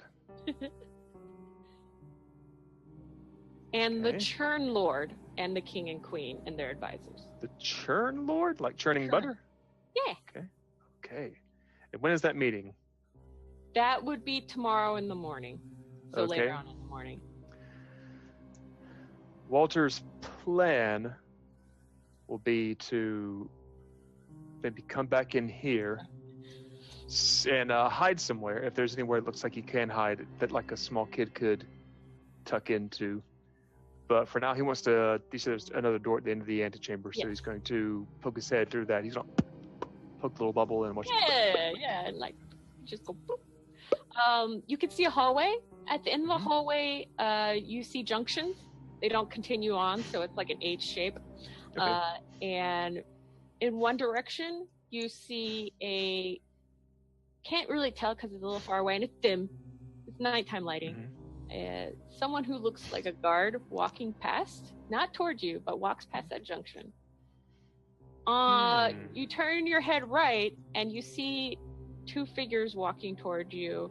At the very end, they haven't seen you yet. Okay. A very tall silhouette, emaciated, but covered in a robe. But you could tell it's very emaciated, with a huge, oversized kind of bobblehead. And a woman helping this figure along. Okay, big dude, bobblehead, and the little lady helping him out. Okay. Yeah. Okay. I don't want to get caught, so I'm going to duck back inside. Okay, give me a roll. I like how you're immediately like the GM's cutting me off, so this must be bad. It can't be good. I've GM'd for many moons. I know what it means to interrupt a player. I rolled an 11. No, I don't like that. I don't like that face you're making. Yeah. You see the figure, like the big bobblehead kind of... It goes, and you hear this whispery, raspy, like it's hard to breathe voice. Wait, small child. Walter is going to freeze in place, and guess just like he's gonna do the thing where kids how they'll just lock up, and not do anything. But he's gonna kind of do that until the guy gets closer. And the bobblehead kind of warms down to the woman holding it onto his arm to help him walk around. It goes, delightfully. Get Can you go and see who that small child is? And the woman said, are you going to be okay for a moment? Let me rest you against the wall. And she moves the emaciated bobblehead figure over against the wall. And she walks up to you. I'm going to stare at her. Okay, Like so kids do. she's a human woman from what you can tell. Okay. She has dark brown skin. But what's weird about her, because it's Numenera and everybody needs a quirk, is she has her forearms seem to be like wireframe instead of actually solid flesh and muscle. They seem to have all the mobility and sensitivity in normal arms. And inside the hollow frame of these forearms, she has placed blooming flowers, so they're kind of like this little potpourri dish. Oh, okay. Almost like a lattice work. Yes, of our it is like a farms. lattice work. There's nothing Okay. inside them, but they move normal. Totally fine. And she goes like, "Oh, hello, small child. Don't be afraid. Don't be afraid. We're not guards." Okay. Thank you, Walter's Winslow. going to just Shout out go to my fellow geeky demons. play ignorance, and start crying. Crying. I woke up and I was in this strange place and the doors are bubbles and I think I broke them when I touched them. He like waves his hand where the door would be. It doesn't come back. Don't tell. All right, give me a roll for kind of deceiving things. Wait, don't you have suggested voice? I do. All right, so it's going to be one step easier for you. I'm gonna even See, when spend I don't think a kid should ever have a suggested voice. Just want to say that. No, it Look just at that. means that it's easier to convince people. Don't Yeah. be naughty. Can I spend some effort to make this even easier? Sure. I Okay. will never say no to that. Okay, so I have an So edge, you're- so I can spend Have an just 2 effort. edge. You can just spend 2 effort. Makes you onto a 9. Okay, and 4. Shit, but I'm really sweet looking and pitiful. She kind of looks at you strangely because it is like 4 a.m. and you are near the throne room, but she takes pity on your crying. Yes. And she goes, "Oh," because your I hug her. voice sounds so shrill and harsh and cryy. And she goes like, it's okay." And she tries to like put her arms around you and pet your head. It's okay. Yeah, I like throw my arms around her and hug her. I don't know where I'm supposed to be. It's just like how kids just these. Is it like snotty levels? of Yeah. crying? Yeah, Okay. he's allergic to her flowers a little bit. He's just Okay. That like, She awful brings level of out crying that makes you want to punch something in the face. And she brings out a little cloth and just like tries to dab the snot coming out of your mouth. She's like, come with us back to our room. I have something, I'll make you something nice. Some hot tea? Would you like some? yeah, I'd like some hot tea, please. And she brings you over to this weird person you saw before. And as you Yeah. approach,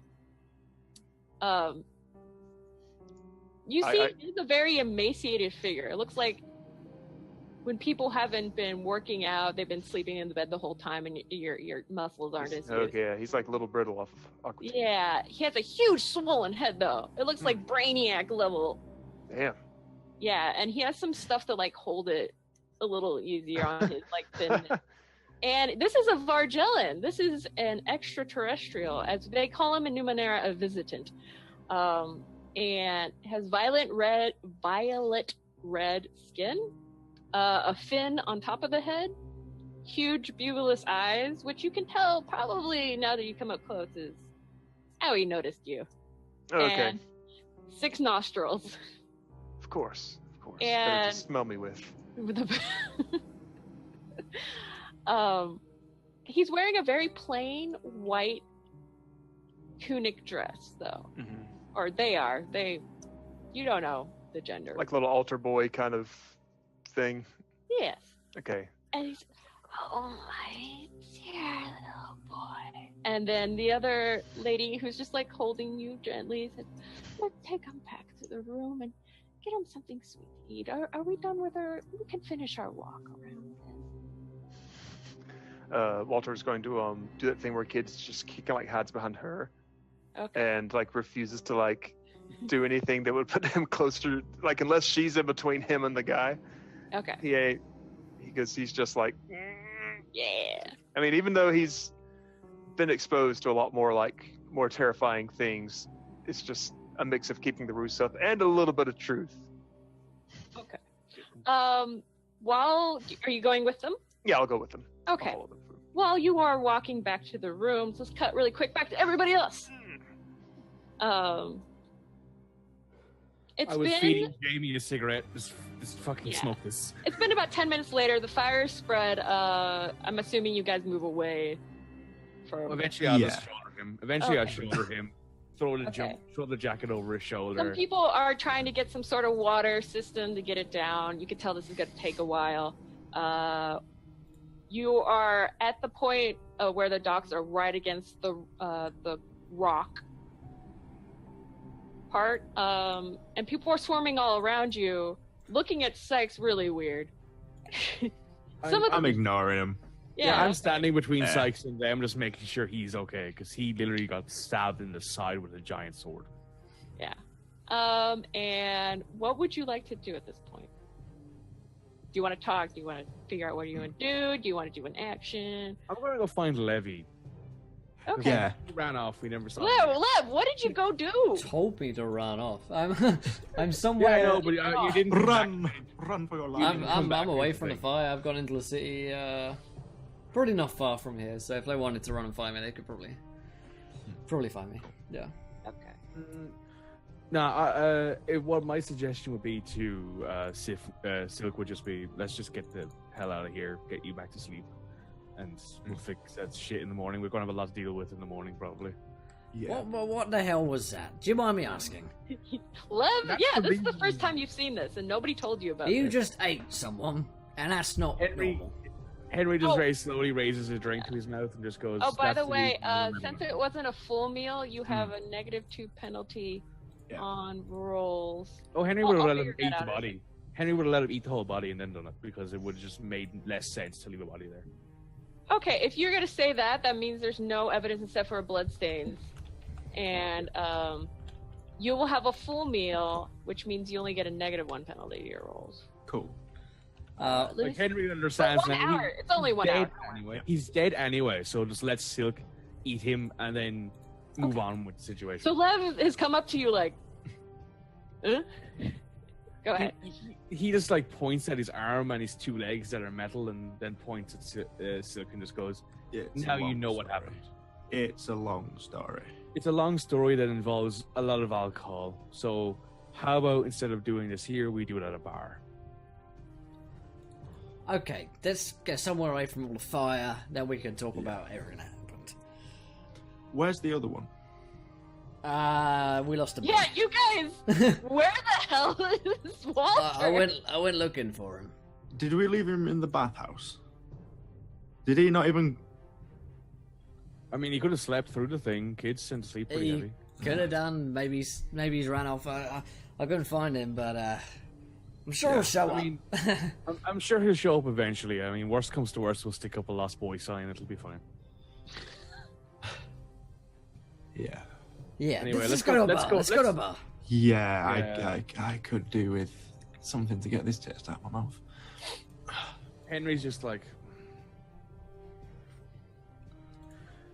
all right, Silk, let's get the fuck out of here before you get mobbed again. Yeah. Fair enough. Yeah. All right. Also, Jupiter, we do have a viewer decision to bring in whenever you want to. Okay, viewer decision. I was about to say because I saw that in chat. What is weird about the bar? Ooh, okay. It Sweet. doesn't have to be right away, since they're gonna get there very soon. Just something weird that happens. There's a weird customer, weird bartender, weird, just I mean, you've already got 3 dancing girls, so yeah, they're this is gonna come already in. a start. Yeah, I This is know. already a start, so we're good. Yeah. So, what is weird about the bar? And again, this is Numenera. If you can have I usually just pull weird things out of my head, like flickering people, like stuff like that. Just Yeah. make it weird. Like a weird. Okay. So as you are groping, like, thankfully the docks being on fire has been enough of a distraction that the people that did see you transform and eat a person and transform back, because they're afraid of you and because the docks are on fire, are not around anymore. So you can thankfully slink away back into the cliffside, back through the breakwater gate, back through the arcade entrance, and you try to go look for a bar. You see some lights open inside a carved opening. There's now actually a door inside of it. It seems like this place is just open all the time. I mean, this sounds normal to Henry. It's a bar in like a fairy town, you know, makes sense. Yes. And inside, a nice domed ceiling. It's pretty low though. The lights are very low, because to the point where you can't see like the patrons as much. I'm allowing a viewer decision here. And well, what I have going on here is like when people go to a bar, they go there to either get shit-faced or laid. Yeah. Dim lights help in both situations. Dim lights, usually bars go together. And you settle down. What would you like to do at the bar? I'm going to get Silk the cheapest but biggest bottle of whiskey I can get him.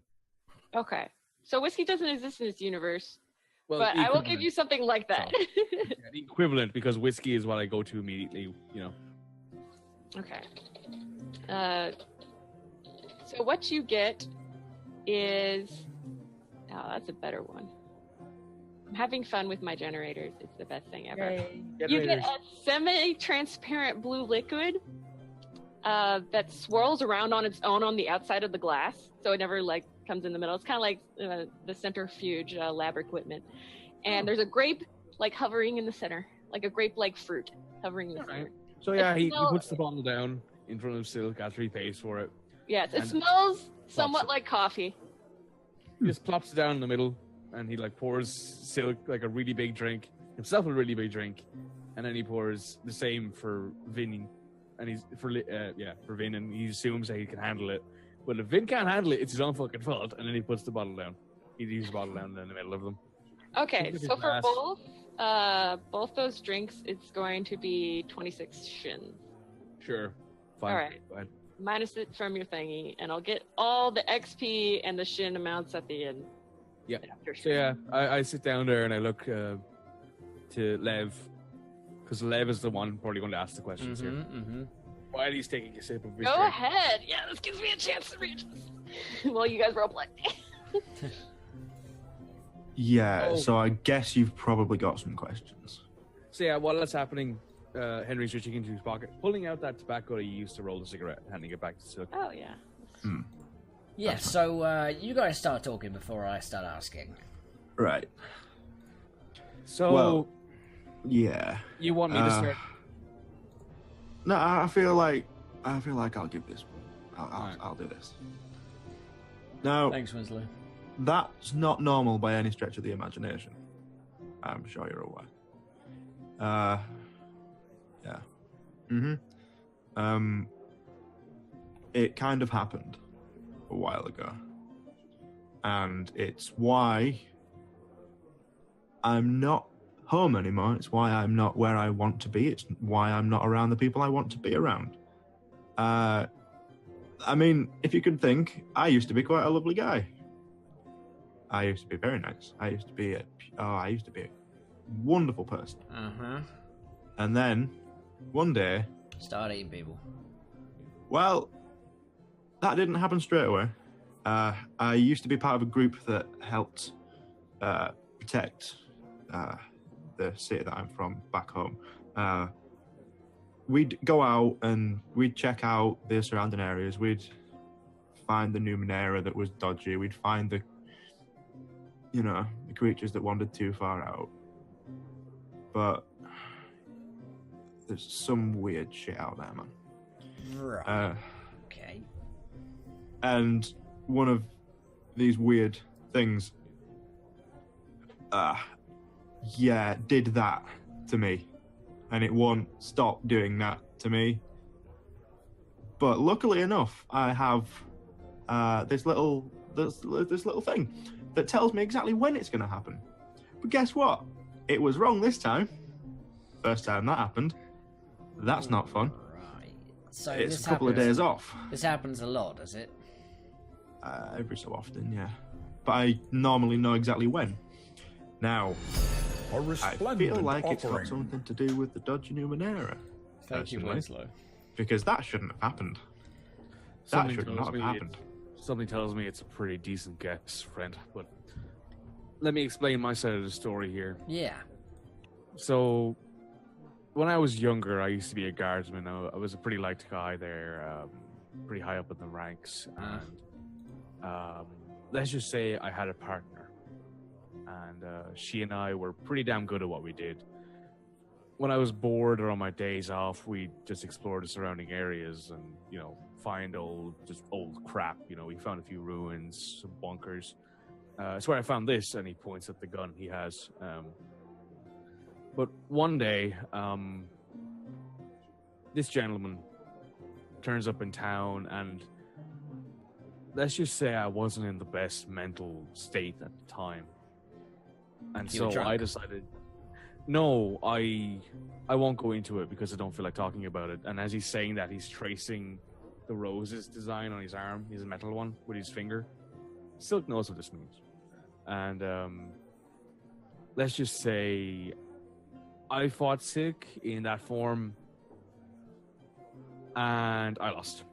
I'll straight up admit it. I lost my leg, part of my other leg, and my arm to that fight. And it seems to have, how would you put it, Silk, imprinted itself somehow in your mind. It has caused Yeah. me to be. I don't Not know if immune. it's I don't know if it's regret or because it doesn't last long. It does go away by itself. Uh-huh. So whether or not you just caught me at the end of it and the Yeah. fact that I didn't finish you off. It could be anything from the fact that what I was saying to you, because despite the pain Yeah. and like, But everything, I remember what I basically, said. I even when I'm like that, I won't go for him anymore. Yeah, So it's why I why kind of have to having keep me you around. Yeah, it's why me being around is important. Yeah. I can stop him from being that thing, but it takes time. Uh-huh. It takes me focusing on it to actually stop him. And since then, I got fixed up, got a few new parts, and I decided since there was nothing left there for me to just go with Sick, and I've learned to forgive him. I mean, we both had similar lives up until that point of everything turning to shit. So, in a way, we're brothers in a different sense. So we don't necessarily think it's a good way to end up as friends, but hey, we're here now, isn't that right, bud? Yeah, there's better ways to meet a person, but there you go. I mean, I like the new parts at the very least. You're welcome. You're welcome. I hope the taste is good. So, that's he's been like drinking more and more as this has all been going on. Every has been an extra drink. And Lev says, right, so you're about as weird as I thought you'd be. Okay. Well, Oh, don't worry. As long as you guys have me around and we can figure out what's wrong here, more or less, I can keep Silk under control. But today it was just weird. different. Right. So, Weirder than normal will be how I put it. And you say you don't hurt him, but you can hurt other people. How much of Yeah. a danger are you to everyone else?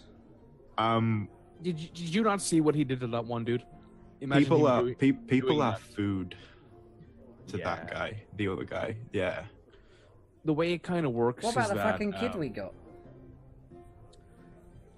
This is true. I mean, worst comes to worst, we can always just move. Like, Silk and I can vanish for a time, and I can deal with it with him. But for I now, always keep an eye on when it's going to happen. Oh, but as you said, you don't fucking know when it's going to happen. We got a little No, kid I running normally do, but But for some now you reason, don't. yeah, That's the only thing what really matters, is that you don't know now. yeah. Well, at the end of the day, I'm still here. So worst comes to worst, we can. Well, you everyone didn't else stop can him run away. from biting off anyone else's head. I mean, I think there's reasonable concern for the fucking kid that's running around these parts most of the time. I mean, What do you at reckon? that stage, he was already dead, considering what happened to his chest. Trust me, I've been in that situation. I've stared down the beast. I know what that's like. He's dead. He was dead the minute that happened. Uh-huh. Well, what worries me is that he turns when he's not ready, and then the kid's dead standing as soon as he turns as well. Well, the kid seems a lot smarter than we give him credit for. I'm entirely sure if worst comes to worst, we can deal with it. Well, dealing with it, I mean, that comes to another point. What does that exactly entail? Does that entail holding him down? Does that entail shooting him in the head? It entails you running as fast as you fucking can and letting me deal with it. Yeah, With I the don't really like that. I mean, do you want to be eaten? That's the only other option here, really. Well, no, the question is whether or not I want to hang around with you and with the kids, seeing as you might just eat him, or me. And the only thing that I can do is you're arrogant enough to say I should fucking run. I mean, I can deal with it. I've been dealing with it for how long now? A few years? Well, I didn't see you dealing with it out there. Well, I did. Just took a bit of extra time because, well, hell, let's be honest here. Did you want that woman to chop your head off or that dude to poke you with that stick of his? I was handling myself, and then he fucking came along with the biting people's heads off. I mean, you can look at it this way. It can either be a good thing or a bad thing. Because in that case, at the very least... Oh, it's definitely a bad thing. It's definitely a bad thing. As far as I'm concerned, it's got its perks. Yeah, that's what worries me. Well, you can be worried all you want, friend. We're not going anywhere. Currently, you and That I mob have- outside will fucking tear you apart if they knew. Lev, give you an XP point for learning this. Woo! Good job.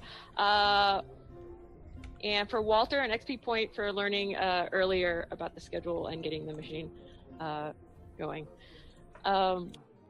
And while you're now talking about this, you see three what you think are ladies saunter in from a side room, and they start like mushing up to the patrons of the bar, making undulating motions, and one of them has a long scarf, and one has like a face that when she's looking at you, she's absolutely drop dead gorgeous, but when she looks away, you can't remember what her face is like. One of the other dancers, her voice is out of sync with the movements of her mouth. And the third woman has eye color that just changes and is mesmerizing. That's pretty cool, actually. I like that. And they kind of can change it like different rapidity and speed, and one can be a different color than the other. And they kind of, she's trying to find, you could tell that when she's turning through the colors, she's trying to find the one that the person likes the best to like hang on to it.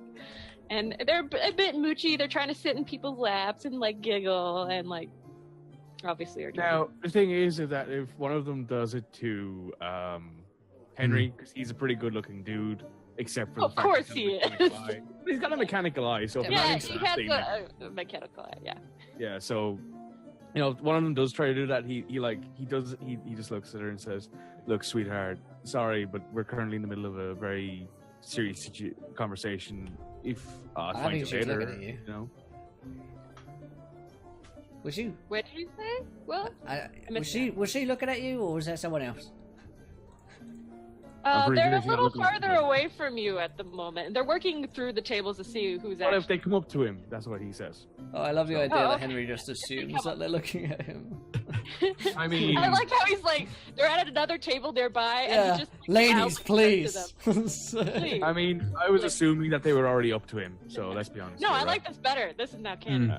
Okay, fair Um, enough. He's a bit arrogant, so I'll take Yeah. it. Also, Yeah. I'm gonna take a drink of ale or whatever is here, and it's a potion roll thanks to Dr. Narkovich, and I regain 2d4 plus 4 healing. That's great. I I don't know if I even have I taken damage. That's a good question. If not, You didn't. let me You check. Anyway. you kind Yes, I do. Yeah, yeah. You dodged out of the way, I must say. Yeah. I think you spent like from something. from last week, I've got 6 out of 10 of might, so Okay. I guess I You can. don't have to bite off your fingers for more health. It's all great. Out of context, Numenera is great. Hell yeah. Numenera is great in Yeah. general.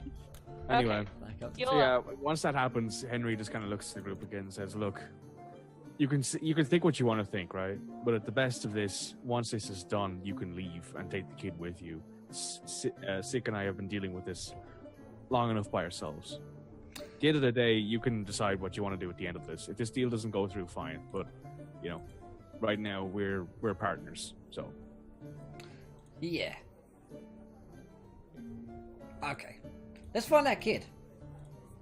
probably a Yeah. good idea." And like he finishes the drink, slams the glass down, picks up what's left in the bottle because he bought the bottle. He brings it with him. It's been 2 hours. We better find this kid. Starting to get Yeah. worried. You might want to do that Is viewer that the decision. viewer now, by the way. decision? Yeah. Yeah, you might want to do that now while we're leaving. Because bleh. Yeah, let's check the Stropo here. Ooh. There are some good ones. Demogorgon came up. Oh my god. Okay, Making my laugh. it's a choice for you, Jupiter. Either the bartender casts a marriage ceremony on Sykes and Lev, or Lev is suddenly granted a daughter out of nowhere. GM's choice. These You're gonna get a decisions are daughter out of nowhere. Fuck these yeah, decisions are course I fucking do. A-class, people. Every game I have to be a father. You have I some mean, kids now. you kind of already were. People want You were you. looking after yeah, Walter. yeah, I was looking after Walter, that's true. You got a little playmate now. Actually, Yay! I have to ask, right? Are there any of the race of characters that I brought up earlier with the, in this bar, Jupiter? The class, the race of That my your ex-partner? ex-partner. My partner was, yeah. Not in this bar yet. Cool. That's Alright. fine. So the woman who's dancing finally gets to one of the 3 women who are dancing and coming over your table. 2 of them are hanging back, but the woman whose face you can't remember when she turns away, comes up to you, Lev, and goes like,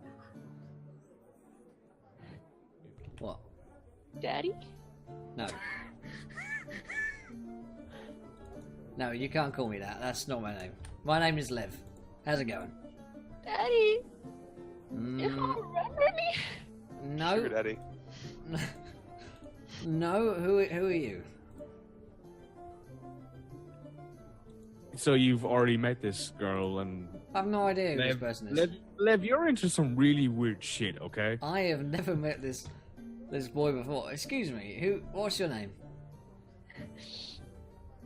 She starts crying, and the other Girl, girls come this over girl. and they look at Henry you pulls out like a tissue. scandalously. They're like, "What did you do to her?" She Henry called offers- me daddy and I said no, I'm not her father.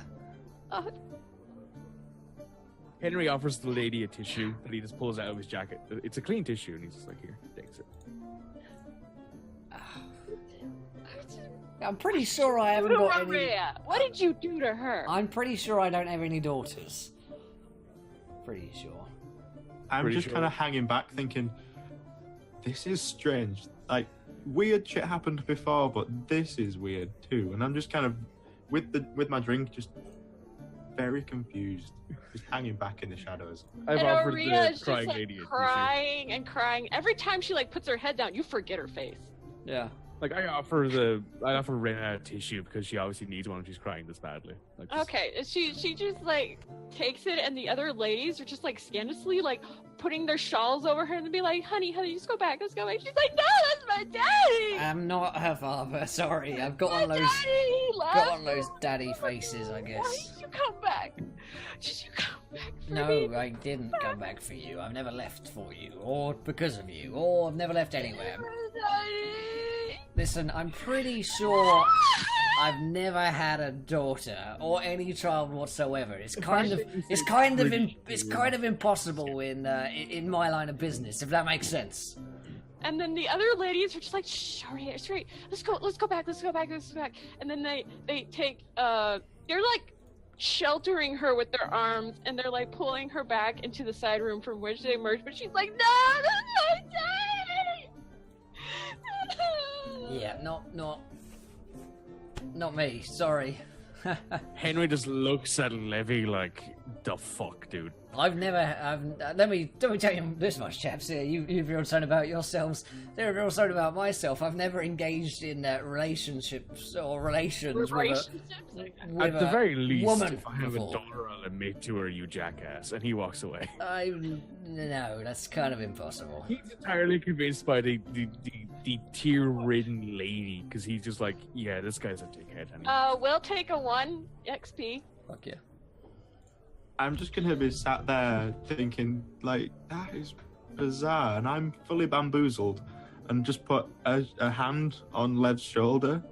Like, Thanks. I don't know if I'm supposed to console you or her or what, but Me neither. I'm gonna try. Take an XP, Sykes. Okay, we're gonna run back to. I'm sorry that you guys have to split the party because of your decision. We're gonna roll back to Rem. It's okay. It's okay. Okay. So they take you through the hallways. You do see some guards.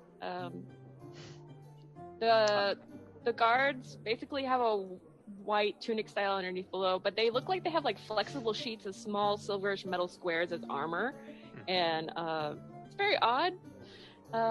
But they just like, since you're with these 2 other people, they just kind of nod at you, give you a weird eye because they don't remember you, and you go into a small room, and the woman goes and taps the bubble door, and it opens, and it's a comfy suite of rooms. Okay. There's a main area to comfort yourself in. Again, you see the circular depression in the floor where there's a bench ringing around it and lots of padded pillows on it. And this is where they kind of lead you down, and she helps the Vargellan visitant that she attends to down into a seat, and he settles himself down and goes like, thank you very much. And then she goes like, honey, I'm gonna go heat something up for us, okay? You'll be safe here. So, okay, thank you. He kind of just nods as I guess she leaves to go get him a treat. Yes. So she leaves, and now this Vargellan visitant in the white tunic again. It's very simple but clean, immaculate. Like I'm imagining like the Simpsons episode where Mr. Burns, like, they think he's an alien with the glowing green stuff around him. That's what's in my head right now. Thank you. I'm a huge Simpsons fan, so Simpsons references do not go over my head. Boom. That's what XP, right? Yeah, right. Gotcha. Okay. Yeah, go ahead. Take an XP for that. I actually enjoy it. Yes. So. Still listening. I just gotta get a pen to write all this down with. Okay. It's broken. I know you have headphones on still. Yeah. So they look at you, and just like fold their very thin hands over their stomach and go like, so what is your name? Mr. My name's Walter. Walter Sims.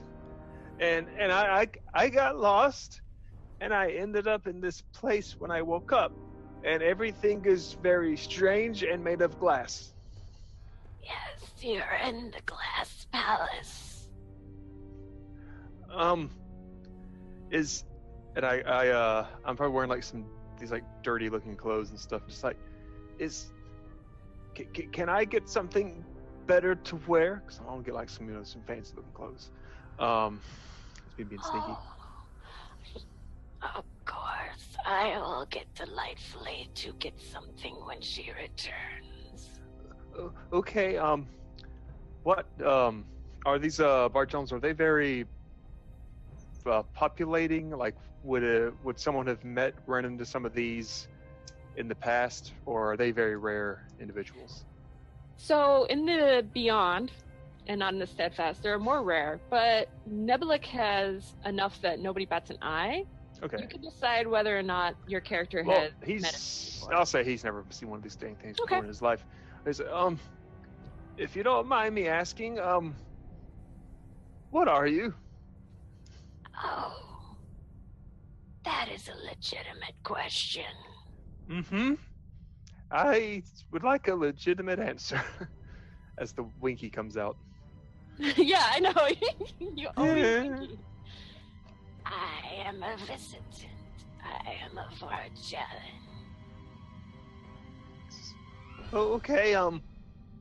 Are you the only one? Damn it, I'm Winky again. Stop. You're gonna have to break your habit, man. I know. He has a second voice in his head, and Yeah, no, Winky like, just it's- bleeds through. It turns out that's what the demon talks like. The demon sounds like Winky. Hey! I just want to point this out real quick. How incredibly hilarious would it have been if Henry had been transported, and left Silk on his own? Yeah, that would have been worse. Much worse for everybody. Very bad. So, I'm sorry, I missed the question, Oh, Walter. Again. Sorry. are you the only one Oh. of your kind here?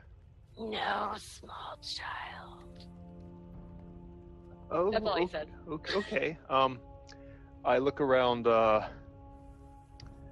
What do you do here? I am the Royal Astromancer. Royal Astromancer. That has something to do with the stars, doesn't it? I know astro means like the sky, and mancer is like it's a word. You are a clever small child. I kind of nod in. Thank you very much. I'm a lot chipper now. Keep an eye on the skies and listen to the companions. Okay. Speaking of keeping an eye, and well, not speaking of that at all. Do you know why the Numenera isn't working in this town? You are a clever child. And then the other woman comes back with a tray full of 3 glasses. And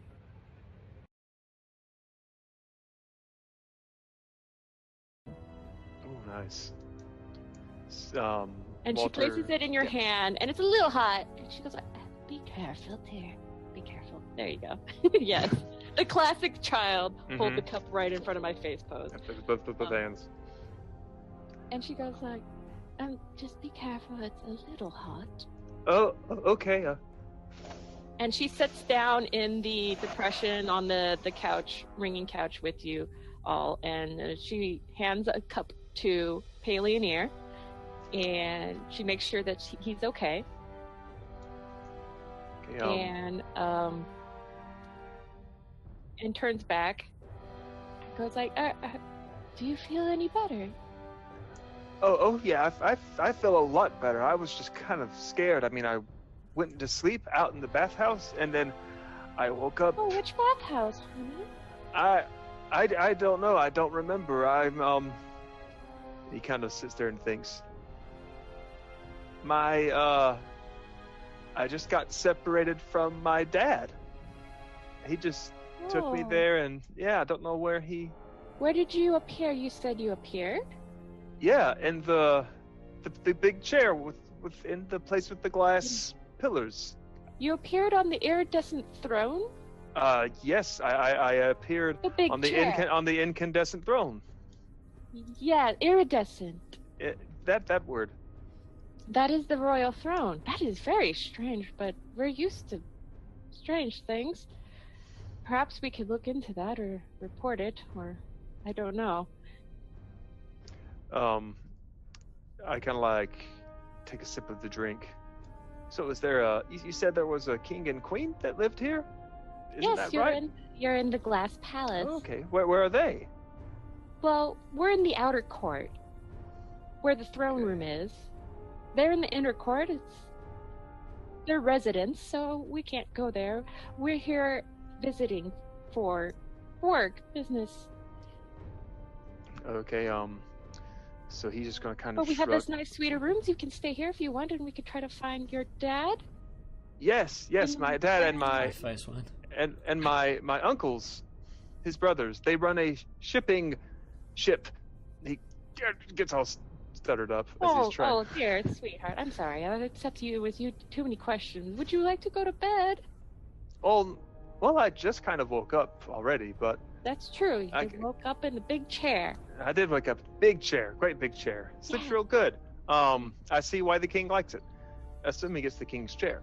It's and both then- their chairs. They sit in Oh. it together. Oh, it's because it's a love seat. That's cute. Walter is going to So how can I tell? Can I tell someone who my family is? As he's like trying to trip over his word, or not trip over his words, and let something out. We'll try to arrange it with our royal attendant here, to get you back to your father. If you can remember anything about the bathhouse? Well, let's see. We went through all these arches, and we came on a ship called the. Damn, I don't think I saved that word file. What was it called? I don't know. This will be a knowledge roll. Oh damn! Oh. I spend effort. I spend Wait. 2 effort. I don't want to fuck Get this my up. roll up so I know the difficulty. Squeeze here your we eyes go. and really think about it. Okay. Enter Go my ahead. mind palace. 19. There we go. Make Yes. it. The unlikely arrow. That's right. It was called the Unlikely Arrow, and Okay. and my dad's name is Leviticus, Okay. and his Nope. two. What? Daddy. You're not here. Well, I did. you're not here. I ain't nobody's daddy. Leviticus that- has way too many paternal crises going Yeah, on. yeah, that's right. Too many. Yeah. And And this really his attractive like brothel chick they just met, and he's got with Walter. There's like least she too many papas. they shouldn't like lap dance on you first. Then wait. Too many baby Um, daddies. Too many baby daddies. And he's got 2. Well, they're not his real brothers, but they might as well be. They're that close, and their names are Sykes and Henry. And I start like just describing what they look like and Okay. blah blah blah blah blah. Well, we'll And be sure to try so- to get you to your dad. Okay. This is very strange. And I've got a room in the palace. Well, we're in our suites right now. This is what they've set aside for us as obviously as royal astromancer here. Paleoneer always has a place to stay when he comes visit from his laboratory out in the desert.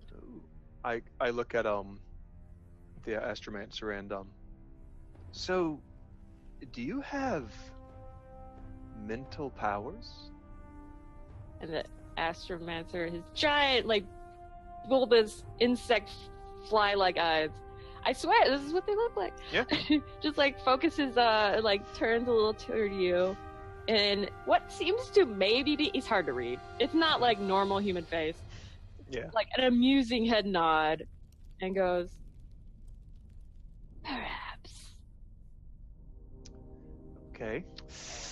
Debating whether Faust is going to say something to the guy. You know what? Fuck it. Yeah. Faust, he's going to I'm going to use my esotery that allows no, it's not the esotery. It's the commands with the powers, the telepath thing. It costs 1 intel point, but I have the edge. Yeah. And Faust is going to me too. Now remember, this telepathy is only if they want it to be. Okay. So he's gonna Roll. Ooh, shit. I don't want it. I don't want to roll. I want them to just want it. Accept it. 9.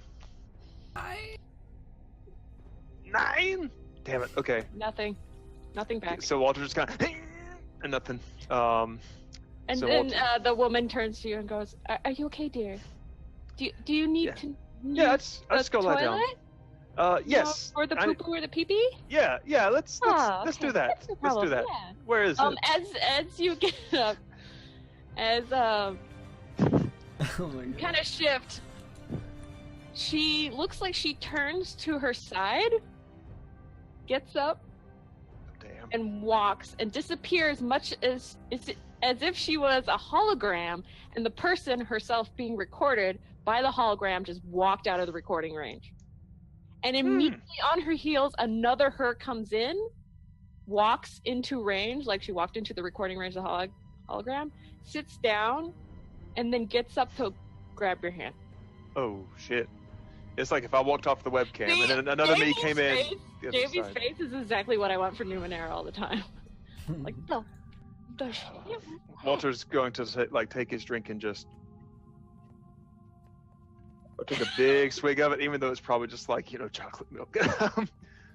And she reaches that kind of wireframe hand out at you. Like, let's take you to the bathroom. Yeah. Yes. That's. And I take her hand and follow her to the privy. Okay. So there's a small room off. This is a suite of rooms, and there's a small thin hallway, and off to the side from one doorway. There's two doorways out, and she leads you into a small room where there appears to be a, place for you to do your business. Okay. You're used to these. I go into the room and it's like, okay, how do I put like the bubble back up so that I'm by myself? How do I? Oh, okay. Oh, of course. You don't need any help. You're pretty old. And then she backs up, and then the bubble just. Bloop.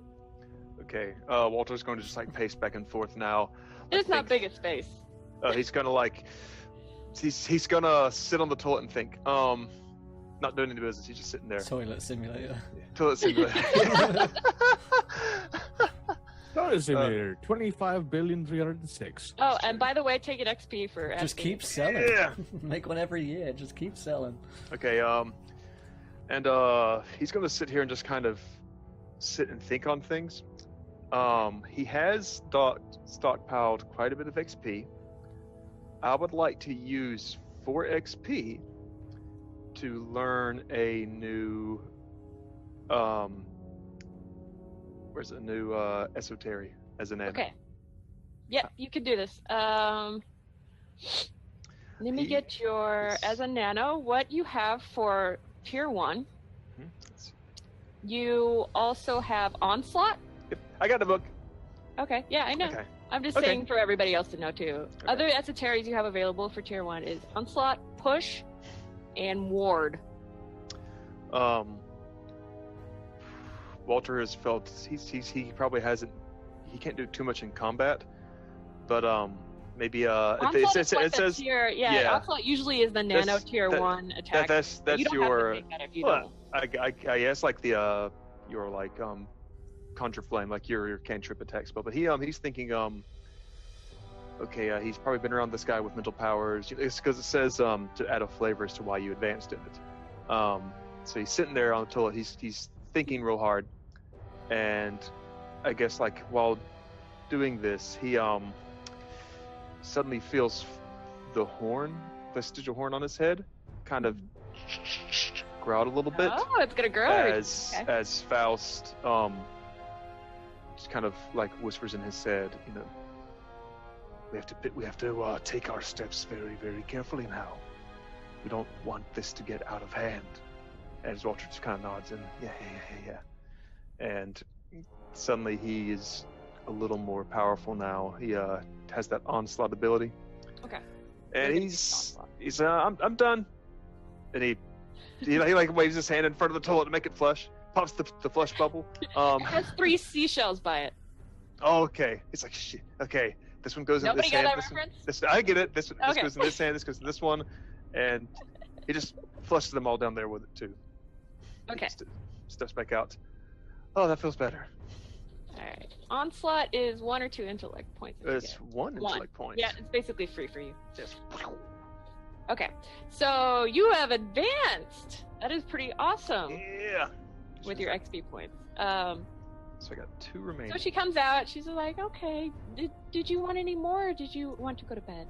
I think I'll just go to bed. I need to think.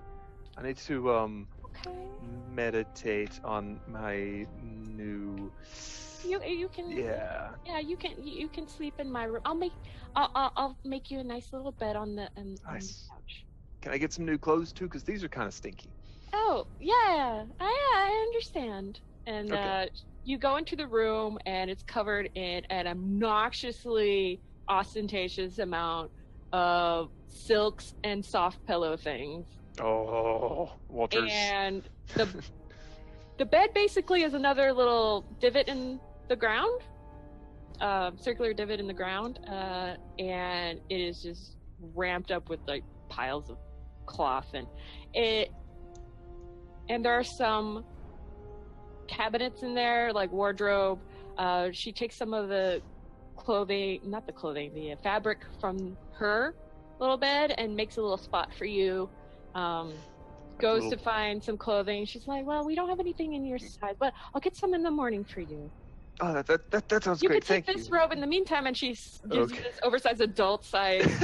Well, like the sleeves are like robe. hanging off the edge of his hands. Yeah. So you just look like. It looks like a wedding dress. Yeah. Like it's just I look. everywhere. So I okay. dump the common clothes and put on like the cool thing and put all my little stuff in a pile in the corner, and I just lay down and go, Okay. fuck, what am I gonna do? All right. And as Walter falls asleep, what is everybody going to do leaving the bar? It's like 5 a.m. I feel like going back to Probably the bathhouse yeah, would be a good idea yeah. to see whether or not he's there, and then Okay. work away from that. You try to remember exactly where you were because it's the first time you went to this place, but it takes you a And while. we're after having a few drinks as well, so we're probably Yeah, not- it takes you like 30 to 45 minutes to locate your bathhouse in the Cream District, and you settle in, and the lady in the front just like, what? Okay, like she's not used to like people coming in at this freaking hour, and you head back to your cots.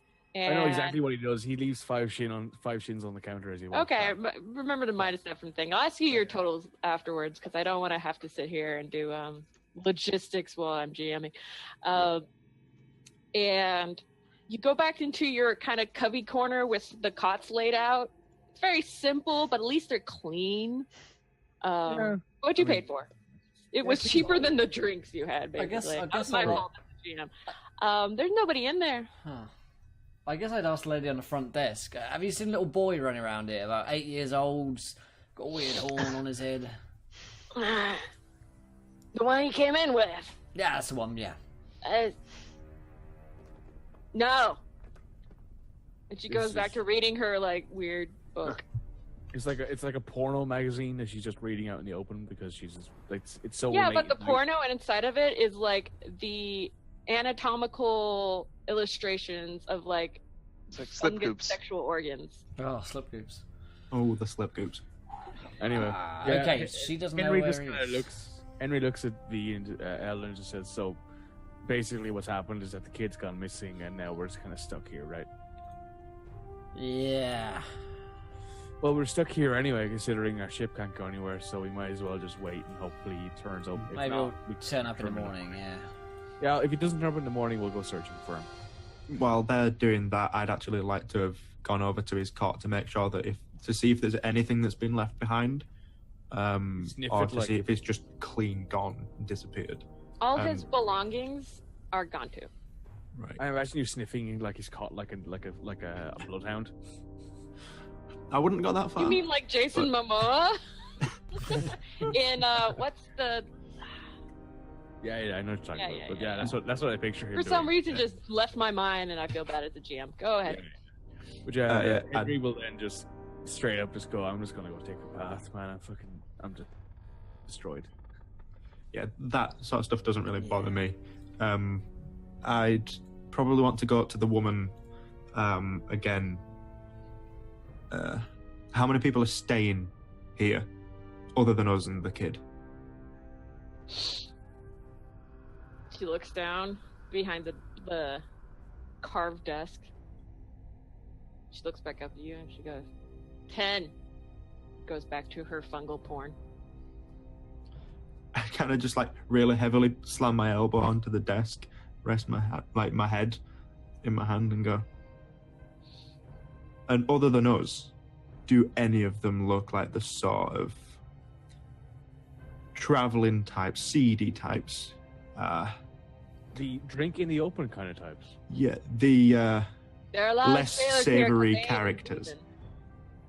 Well, the only issue is there's a kid gone missing. Your kid's missing. Well, he's not in his room, and you're not saying you've seen him, have you? She starts to look like she gives a shit a little. And she goes, she's racking her brain. She's like, If he doesn't turn up by the morning, we'll go looking for him. I mean, Yeah, I he's a got kid. on shift at midnight. Hmm. What time did you roll in? About midnight. I don't remember. Then again, it's been a long day. It was late. I can't remember. I don't think it was near midnight. It was No. like near, unless you like tarried around the bazaar for a bit. It was only a little bit after sunset. Well, Maybe you did seven. bathe for a while, but you had to arrive there before that. 7 or 8 probably would have probably been when we turned up and Huh. probably did our bath thing and bathed for a bit and then went to bed. So Well, I'll tell my boss. Let me get the guard in here. You can tell him. Hmm. yeah, I can deal with the guard. I was one at one stage. Don't worry, I'll deal with that. And basically, just for the rest of the night, anyone that's not part of our group in the bathhouse, I'm going to give them the dirtiest looks. Nobody seems to be around. It's very dead around here. Either they're in their own little niches for the cots, or So yeah, since Henry can't sleep, he's going to like oil his mechanical parts. Essentially, he's going to pop the eye out, oil it. do oh, all- you gonna heal? Okay. Yeah. You got to do your healy thing. Yeah. You want me Since to you're roll repair? cybernetic, you're very special in that you have to heal the first. How much of your 5 damage? points. 5 points. And I've taken 6, so I can heal up to 5 points then. Okay. So I will repair for 5. You're gonna points. go all the way back up to 16 then, right? Yeah, 15 in intelligence and then 15 in might. I don't mind having the 1 extra in might. I want my intelligence to be full though. Okay. Wait. So not 16 in might? No, 15 in might. 15 Okay. across the board because it's 16. All right. And Now, question as so you well. take your small tools, your bag of small tools as a jack, and you're taking out like small tongs and pliers and a small hammer to like dink out the dents and Yeah, such like he's just taking his time, looking bored, and like he's looking methodical in the corner, like making sure things are proper again. Okay. The lady in the front breathes in the guard, and this is one of the gentlemen with the conical point hat, and they kind of have the nose bridge guard and like 2 slim cheek guards, and they also have like the metallic. You don't know that it resembles the stuff that Walter saw. It basically is small metallic squares on a flexible sheet. Draped over this is like armor. So Henry will call him over as he's fixing like his leg or something, like the Mhm. lower half of his left leg.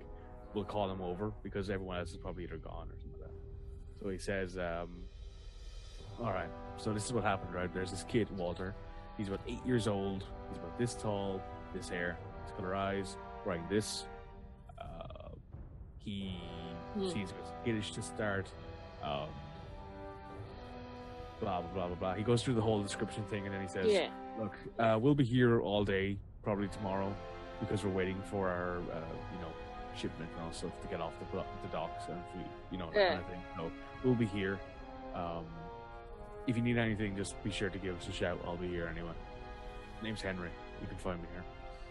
Okay. I'll report this up. I have to write this up. All right, that's fine, bud. Take your time. Here, Okay. you want a drink or you want duty? I'm on duty. Thanks, Come sir. back when you're not on duty and I'll get you a drink. So have a drink, please. 1 XP for you. Thank you. Because Henry's just like, yeah, I used to be, I used to be. It's basically I gave you XP for role playing your old guard background. Yeah, look, I used to be a guard back where I lived. I know the whole And then you rigmarole. took an arrow. Yeah.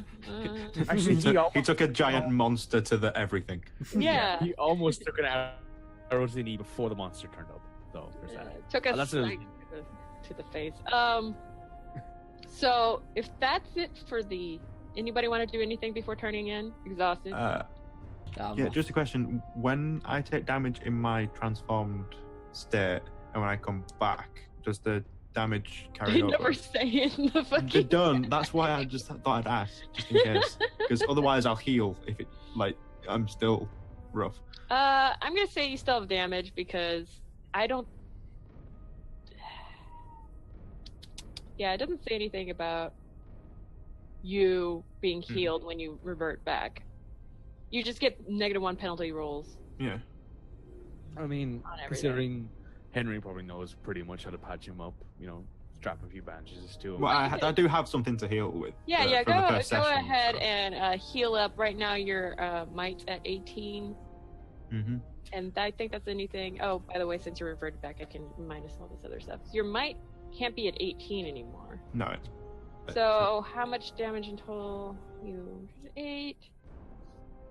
Oh my god, math. I'm not going to do math on stream. no. Let's never do math on stream. How about that? You never do math on stream. It's like you never do two things on stream: math and math. Otherwise, math on stream. So we'll deal with your healing. Yeah. Off stream.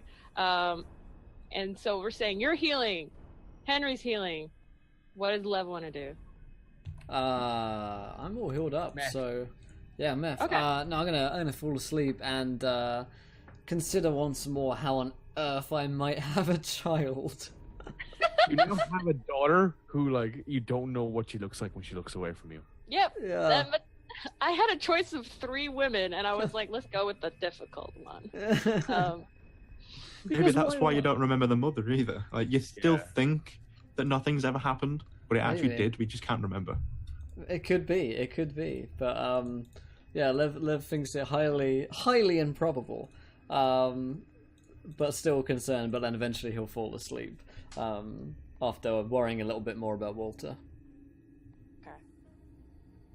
And we'll go to later in the day. We'll start with Walter really quick. Okay. You wake up in the warmest and most comfortable nest of sheets. You're actually being cuddled by the lady because Yeah. she's like, I don't like sleeping alone, so cuddle with the kid. It's just the alien. He's just like. Well, you're in her room, so it's not okay. the visitant. Okay, and FYI, my wild magic roll is that for anything I eat I cannot digest anything I eat unless I prepare it myself. So he's probably going to wake up feeling very sick from this liquid he drank earlier that has just been sitting in his stomach and not doing anything. Huh. So that was the wild magic surge. Okay, so you're just desperately hungry Mm-hmm. right now. Like, oh boy. Look around for something to eat or like a bell to ring to get me something to eat. Okay, so you notice that she isn't in the room with you. She obviously got up early or some such. She's not. So you move into the hallway, and across from you is the open doorway into the antechamber, the kind of like hangout spot. Are the fancy clothes waiting for me? Or am I still in my like big giant yes, you acolyte can have robe? fancy clothes. Yeah, fancy clothes. I got fancy clothes. Child fancy clothes. Like little Lord Fauntleroy outfit. Yes. It has like the symbol of like it has like CP written on like here in like embroidery, and it's fancy as all hell. Fancy AF. Add that to my inventory. Okay. It's like you stole it from a really fancy hotel. I did. Still got like the Hampton Inn written on it. Let's see. Oh, that's where I slept. Look at the shit that was. No, I didn't sleep in the hotel. Let's see. Okay, so I'm checking everything around. I go into the little ante room, and I remember that little place that had all the snacks and the drinks and stuff. So I guess that's his first place he goes to. Okay, so you can see on a side table, there are some drinks and some remnants of what seems to be breakfast. Walter's gonna start piling up a plate. Eat it all up, even though it's not gonna do any good to him. Because you didn't prepare yourself. Nope. He doesn't know though. You see on the plate, there are some like very plain, what seem to be fruits. Okay, I'm going to take some of the fruit and chop it up. So I'm preparing it. I'm all of a sudden very hungry. Yeah, and so you take this fruit that is kind of has a thin membrane, kind of squishy, and as you cut through it, you realize that most of it is the squishy outside, and the center is a nut. That when you crack open all the flesh, and the nut pops out, the nut just goes spiky. It just like falls off the table. But you have the flesh of the fruit. True, I do. I'm gonna eat the fruit flesh and just gobble it all down. Okay, And that actually sustains you. Okay, cool. For a little while. There we go. So I'm going to say that, like, I guess to make it so that I'm not that fucked is preparing means. Not that I like go to the farm and That's grow why I it and gave you plant it. fruit. Yeah, Yeah. yeah. It's like, you know, he can't have. Maybe it's like, I don't know. Fuck, I'll worry about it later. Yeah, we'll work. But yeah, it's Numenera. It's weird. Yeah. So yeah, he's feeling pretty good. And he I'm gonna like kind of reach in and grab that data pad he snuck earlier and just fiddle around with it, like sit on one of the like the little comfy chairs and Okay. see if he can do anything with it. Okay. I guess. It seems to be mostly boring bureaucratic stuff. And as you're messing with it, the woman who you don't know her name, Mhm. Unless you have it written down when somebody else said it. Ooh, it was began with it was like a real word. It was like a real word, like it began with a P, I want to say, No. or an R. No. Fuck. Oh, okay. So she walks in. She's like, "Oh, you're up. Did you get something to eat?" Oh yes. I had one of those little sea urchin foods. Sea With a urchin. Yeah, it had the spiky nut. Oh, yes.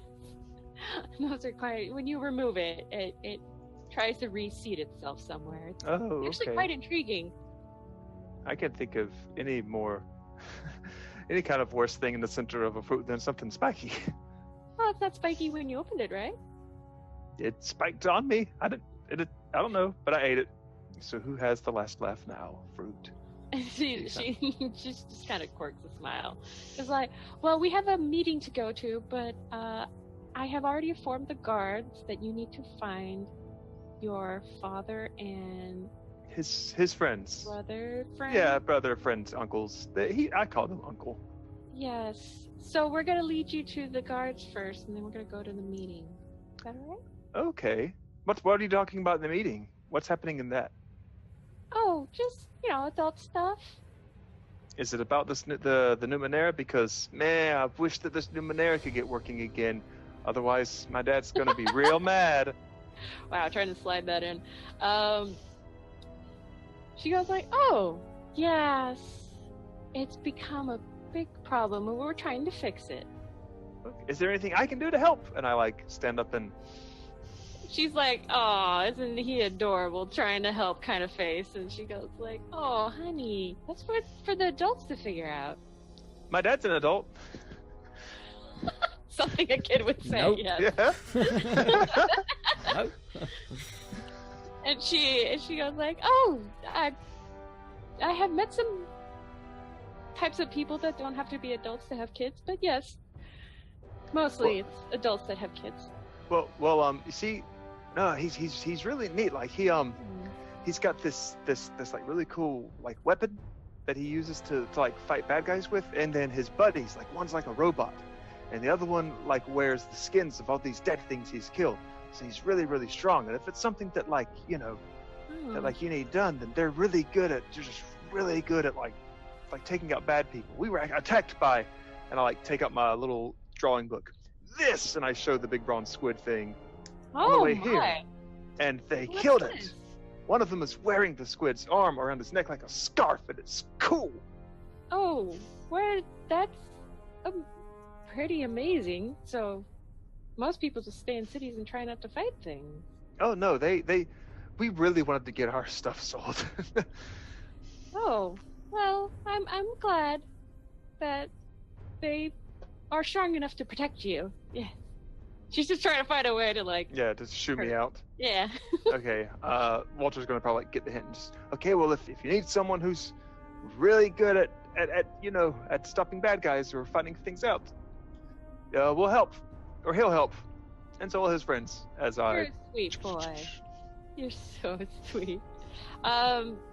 There is a man who appears. Oh.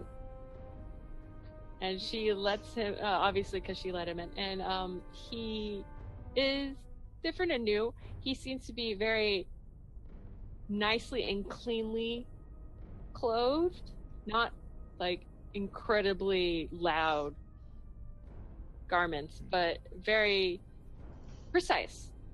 And he looks at you and then looks at yours like, You prepared to go? And she says, "Oh, yes, just one moment. This is the little boy I was telling you." And he looks at you and he goes, "Oh, hello, nice to meet you." And Hi, my name's Walter Sims, and I like grab his hand and just I try to like shake it. my, yes, you can come with me. We will bring you to the guard and help you find your father and brothers, uncles. Yeah, there's something like that, and he follows the guy out. Okay, so let's just say they go to the guard. The guard is gonna, the guard post is beyond some elaborate gardens, as you can see. You're actually above the cliff, on top of the cliff. So this palace is not inside the cliffside like everything else. It is sitting on top. Elaborate white walls everywhere. You can see different clumps of a building, and then colonnades running between them, and then a garden otherwise. And farther back, beyond a short wall but heavily guarded, is another set of elaborate rooms, but they're leading you beyond back that way to what seems to be the main hub of the guard post and the barracks. And so to get you all situated, and these ladies and gentlemen are trying to figure out who's going to take you around. And they try to ask you about the bathhouse, if you remember anything specifically about it, because there's a lot of bathhouses, they tell you. Well, no, it was our we were on a ship, and I like just tell her like all the like the whole thing about the unlikely arrow and such. Yeah. They go, we can probably figure out about the unlikely arrow. It's powered by worms that hug each other. Oh. No, it's odd, but we have many different types of power. And he says, let's go down to the docks. We'll start there. Okay. Where were you docked? Were you docked inside the breakwater, or on the Icarus dock, the Syndicator dock, the Far Right dock, the Ed dock? And of course I got the GM who like refuses to feed me old info that I didn't write down. No, you can. Okay, can, here. right? Okay. Here. Give me a roll. I'll tell you if you get it. Damn. Okay. You're also a kid. I'm also a kid. Yeah. I don't know. This crazy stuff. 5. 5. Yeah, 5. You remember something more familiar about the Far Right dock? Yeah, it's it was far right. It was on And the far. It wasn't on like the good side of town. It was on the kind of creepy part of town. And then as you see this, the guy goes, okay. I'm sorry. We killed a bronze squid. I'm sorry to say, like, almost everything burned there last night. Oh boy. But he's Walter's gonna lead you down anyways. Yeah. You go through the cliff, so no longer on top of the cliff. He's leading you down a set of stairs. These are back stairs, and obviously, like, he's taking the back stairs, but there is a very intricate, filigree-looking elevator that he just avoids because he's a guard. And you're going through the tunnels, and eventually you see many massive spaces opening up farther out. People are rushing through. These are nicer dressed people. They're a little bit more high station. You pop out of the docks on the cliffside that is a little north of where you were before, across the bridge. And as you walk across the bridge, you see there's a huge canal running from the breakwater harbor between the cliffs, and it looks perfectly and cleanly artificially cut, and it's straight as an arrow. And this bridge goes over it, and as you look down through the canal, there are 2 more bridges, one a little higher and then one in the far distance connecting the tops. The one that was a little higher is connecting like tunnels going between the 2 sides a little higher up in the cliff. So this canal just stretches forever, and you see like there are some more harbor berths like cut into the stone nearby that, but this seems to be connecting the ocean to something farther in the continent. And he brings you up to the Far Right docks, and this is the aftermath of the fire from the night before. Everything's charred. there's a lot of people milling about, just looking at, because there's so much time since has passed, just looking dejectedly, trying to figure out what they're gonna do with their lives. Yeah. Argo's gone. What Walter's going to do while he's being showed around is almost like a radar kind of thing. Just try to like reach out and connect with Levy, just like Faust is going to, like, hey, hello, Levy, are you there? Just kind of like one of those kind of things. Like keep trying to make the connection to see if he can, like if they ever are within the same area, if he could make that link. And so, other group, are you within range? I mean, I'm currently sitting in asleep. I'm currently sitting. This is about an hour after, like 9 a.m. Okay. I'm So currently 10 a.m. Oh my god. Yeah, Can I yeah. well said. 10 a.m. Yeah, totally 10 a.m. I'm I wake currently up at sitting 3 in p.m. like, the reception area, just like my gun and my knives, and I'm cleaning them and like maintaining them. He's going through it methodically. Like he this is like a thing he does to pass time or de-stress, obviously. Okay. I guess I might hear it. I mean, I would be awake, so. Okay. So you're still in the bathhouse, deep within. I'd go out looking in the town. I'd be out first thing, just asking around. So, I mean, up to you, everyone. I'd go with you as well. Okay. I imagine. All right. And It's just you guys go whilst to here in case someone turns up. So you're going through the many tunnels that go up and down. There are some large elevators that are not filigreed, but are meant to go between the different levels of tunnels that are in this town that you can go up and down. There are many different sections that you can go through. It's turning into a labyrinth. Did I tell you I'm a magic user? You what?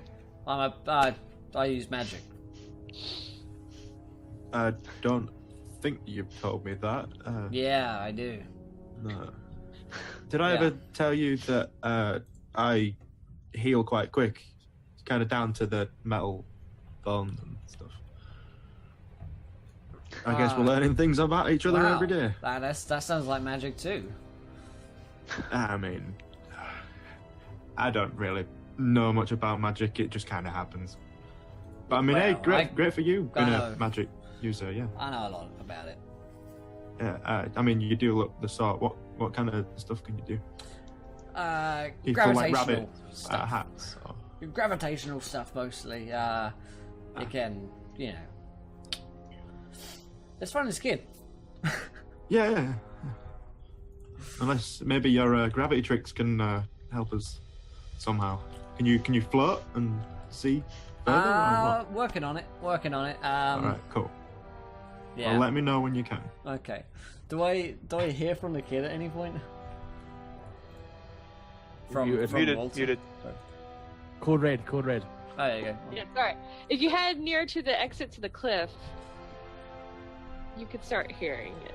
But if you're more into the city, deep into the cliffside, you're not going to hear it. Okay, yeah, I'll head at some point to that area, I guess. You do have, like, the remnants. I think you guys wanted to go see what would happen, the aftermath of the at shit. some stage, Yeah. Henry's gonna go, all right, since there's nothing going on here, like probably after half an hour after those two guys leave, he's gonna stand up, stick the gun on his back, and go check on what's going on in the harbor. Because he needs to know if the money he's invested in his cargo has literally turned to ash. Yeah. All right. And with looking for Walter, I imagine places that we've all been together and we knew we were all there at one point would be a good idea to check out. So. Okay, so mostly the bazaar, the arcade, which is the big cathedral-like entrance on this side from the outer cliff harbor into the cliff. So let's just say as you all kind of in different places with Love and Sykes in one as a group, and then Henry is wandering back to the far right docks to see what became of you guys' money investment. You hear Faust's voice in your head. Oh. All three of us at the same time? Hey. Hey. Hello. Oh. Levy, Hi. is that you? That's me, yeah, hi. Okay, this is weird. just to let you know, the kid is being escorted around by some guards to help find you guys. If you see him, just pretend you're his dad, and things will go smoothly. Oh my god. He had to do some lying to And Not I get in imagine trouble. you- Yeah, because he only has a mental connection to Lev. Okay, yes, you're going to talk to me. I'll say, all right, okay. Do you know what Can you do that? Yeah, we're let's see, and then he kind of like says whatever is around him. He describes that, where there's this Okay. burned up ship over here and a dock over there and some crying little kid who just needs to shut the hell up.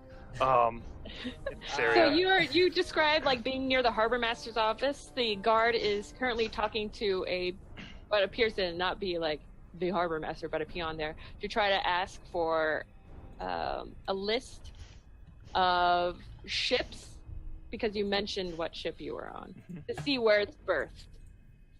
Okay. So that's what you described to Lev. Yeah.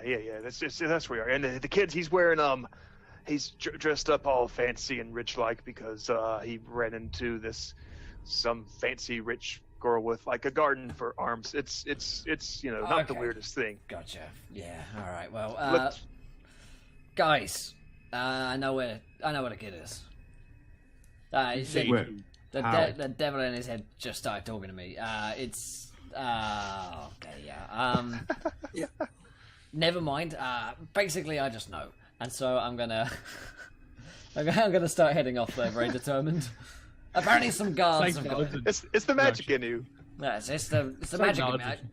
Yeah. I'll look at Sykes. It's my magic. Henry, if you didn't know, I do love magic. I'm fully convinced. Like, I'm just gonna go with it. Okay, so you know how the docks were like full of angry people before? Mm-hmm. Yeah, it's worse. Okay. And people are picking through the burnt out hull wreckage. There's one part of the far right docks that a little further out, not as close to the actual cliffside, that is more burnt than the others. So those people are picking through basically the shells of their ships. And the harbor master's line out his door is longer. And you find Walter around the back with the guard. Hey. Dad. What? Oh. Yes. Yes, that is my name. Hey, I- kiddo. Like, there he is, guard. And I like tug on the guard's like shirt and like point. There's my wonderful father who's the best dad. And I run up and I hug him, and Faust is probably whispering in your head, Yeah. just go with it. Just go I along with super it, kid." awkwardly like hug him. And I'm just stood there like, what? Another? What? Are you actually his dad? Just in my head, like, I didn't pay attention to that. I didn't Oh, wait, thank what? you, God, What's so going on? much for returning him to me. His father. Yes. Oh, I'm so glad to see you, Dad. And I like hug him and try my best to just, make it work. Oh, okay. Are you sure this is your dad? Yeah, I mean, look at him. We Come look on. just alike. We look, right, we like put our faces next to one another. Ha! We look completely Yeah. different. Okay, GM intrusion time. See? Oh shit. To you, Lev. Oh, fuck. So 2 XP, so give one to somebody else. I'll give an extra one to Walter for this. Okay. The guard walks up to you and goes, and then puts one hand on Walter's shoulder, and then looks you straight in the eye and like creepily is maintaining eye contact, like just like really trying to follow your gaze, and goes, "What's his middle name?" Ooh. Oh, no, Whoa, yeah, you can tell me my brain. Faust, I can. It's Faust. It's me. Faust is his middle name. Faust. Named after my great grandfather. Faust. And Walter, what you feel in your head is this kind of like Doctor.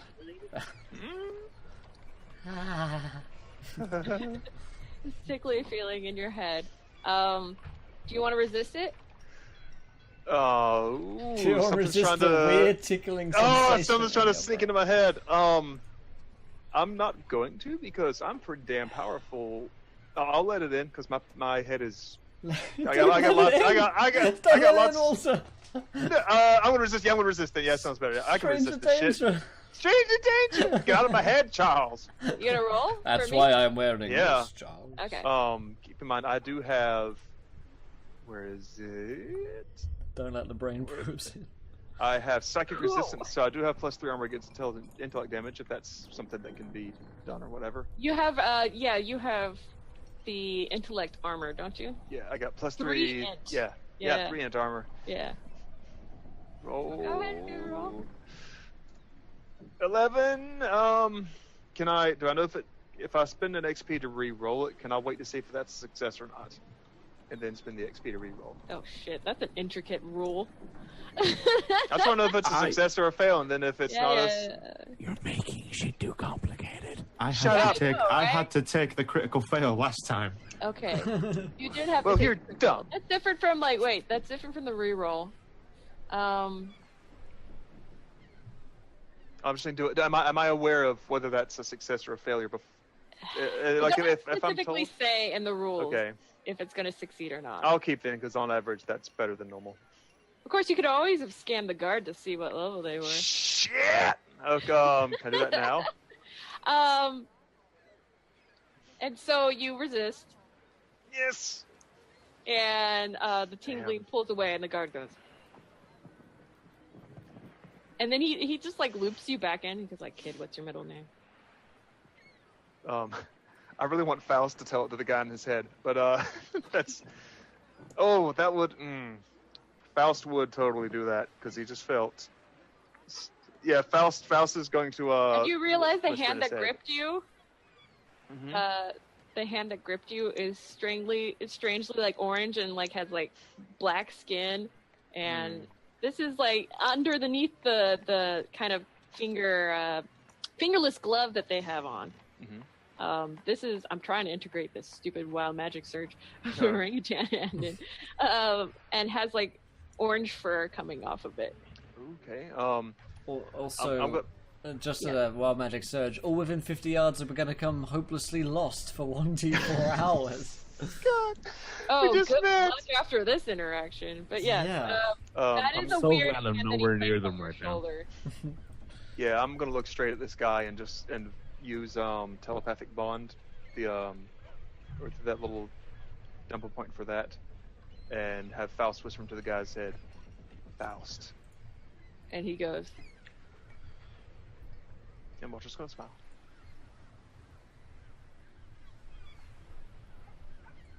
"What's your name, kid? Your middle name?" Walter Faust Sims. Okay. I'd be careful with that. And then he holds up his hand. He's like, "People don't like messing in other people's heads. As I can tell." No, we don't. Yeah. I look at him right back. Yeah. We don't like that, do we? Mm-hmm. It makes you uncomfortable. Do you do that a lot? Do you mess with? Only when I'm trying to figure out if a little kid is safe or not. Hey, this is my kid, alright? He knows Sir, what I mean. sir, Yeah. Dad, stand Dad. back a moment. I'm talking. We don't I'm need talking. to get. We don't need to get Well, I don't excited. see why Everything is okay here. I already Everything picked anyone is okay. that wasn't me. He wouldn't I'm pick going his to leave now, non-fan. and then he tries to leave and realizes he doesn't remember where he is. It's like, all right, Dad. I'm glad I met you. Now walk the other way. Everyone just walks in random directions. Everybody's now hopelessly lost. I'm not, because I'm nowhere near them, so I'm happy. It's like the ending of Curb Your Enthusiasm. That music starts to play. Yeah. So now that, as we wrap up, you guys are reunited. What would you like to say to each other as a way to try to tell each other what happened or not, in case your characters don't want to try to figure out what direction you would like to go next time? I'm going to let them know damn near everything. Like, I woke up in the palace on the throne. I met an alien with this big fat head. I was told that they're figuring out what the Numenera, what's up with that, and they're having a meeting about it in just a little bit. I'm gonna drop out. Maybe if that's something we want to investigate, that could be a thing. But I got this, and I take out a data pad. if any of you adults can find something valuable in it. I stole it. Lev, don't you have a ability? What, sorry? Don't you have some examination abilities? Repairing. I can repair and identify Numenera, yeah. Okay, you might be a little good at that pad too, but we can say that's what you do between Sessions. Sessions, yeah. And then I can give I'm you currently what you found. heading towards the arrow. It's like, man, I'm bored. Like trying to find it and trying to figure out if shit's burned You're down. lost, man. Oh wait, Am I no, that you close? weren't in that area. You're fine. Yeah, I'm not close to the area. I'm heading towards there. It's like, all right, let's go fix this shit. Let's see what's going on. You know? Okay. All right. And that'll be that. Sykes, you're with Lev and Walter. Did you want I was just baffled by the entire ordeal of I didn't realize that you were his dad. I just thought, okay, so that's 2 kids.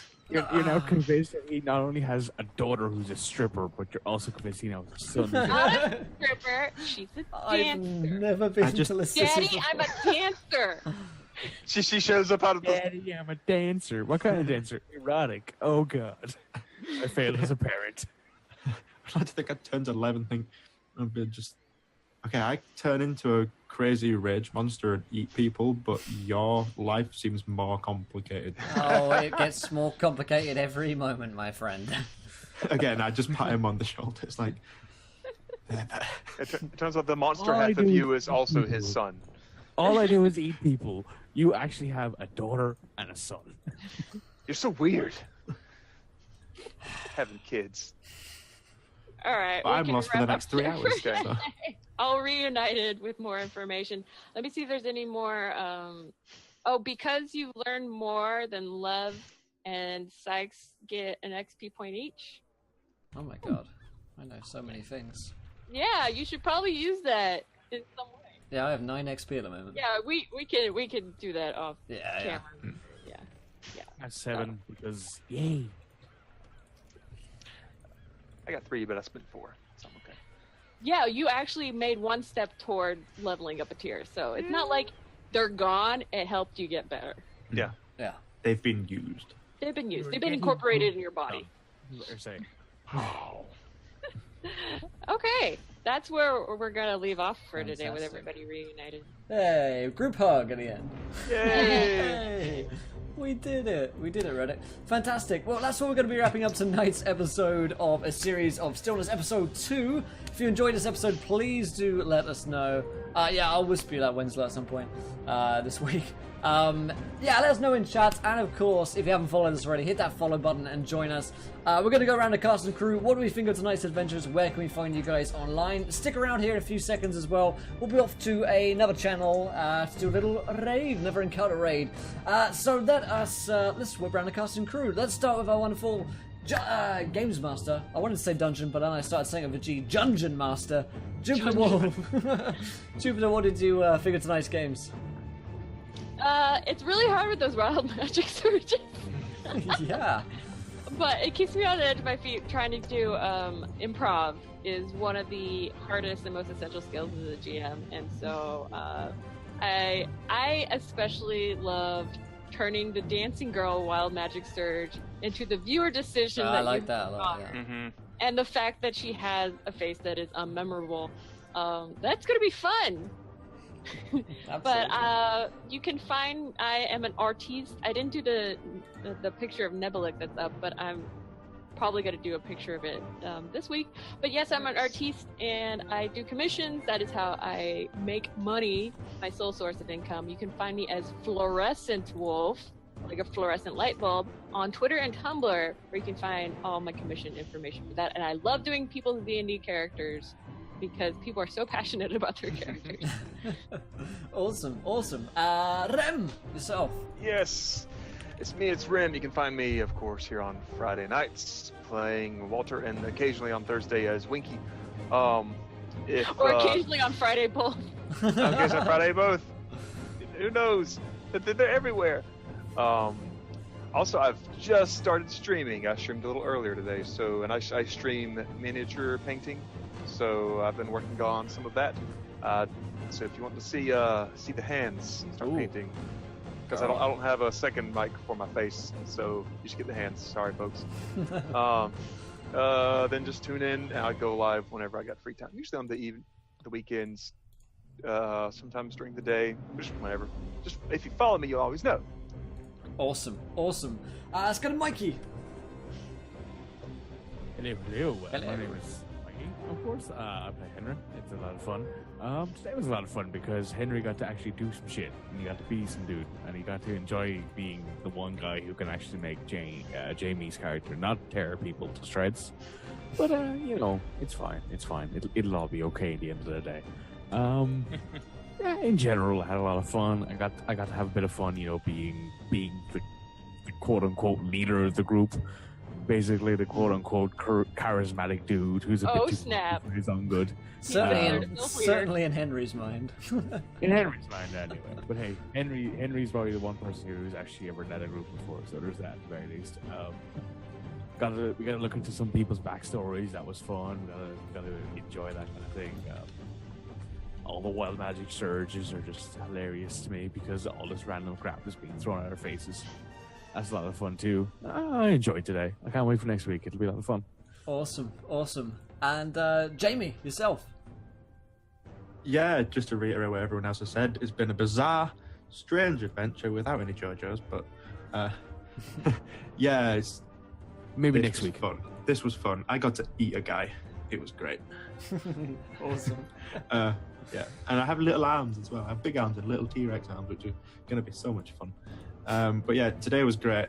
It was fun to be able to explore that part of this character, as well as just roll poorly when I'm a person and fight.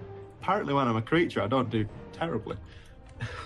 But yeah, other than here on Fridays, you'll be able to find me on Mondays on my friend's channel, Susanna Grace, playing 5th edition. It's a homebrew campaign where I play the Holy Hunk Wulfric. So yeah, holy escapades there and crazy beast stuff here. Awesome. Well, thanks so much to the crew of a series of Stillness. We'll be seeing these guys again next week. I'll be seeing you guys again on Sunday. We're day off on Saturday, so I'm off to this escape room thing to fuck around there and have a good time. But we'll see these guys again escape soon. rooms. I know, I've never gone. I'm excited and nervous, but Oh yeah. my god. Okay, just remember, really quick. Okay. Turn over and look at everything. Okay. This is cryptic. That's Thank you, my Senpai. Awesome. Even the people you go with. Yeah, trust no one. Trust no one. Look under your shoe. Yeah, absolutely. Ever trust a thing. So I'm going to say farewell to the cast for a second, and I'll go through my thank yous and stuff at the end of the stream here. So thank you guys. We'll see you guys again next week.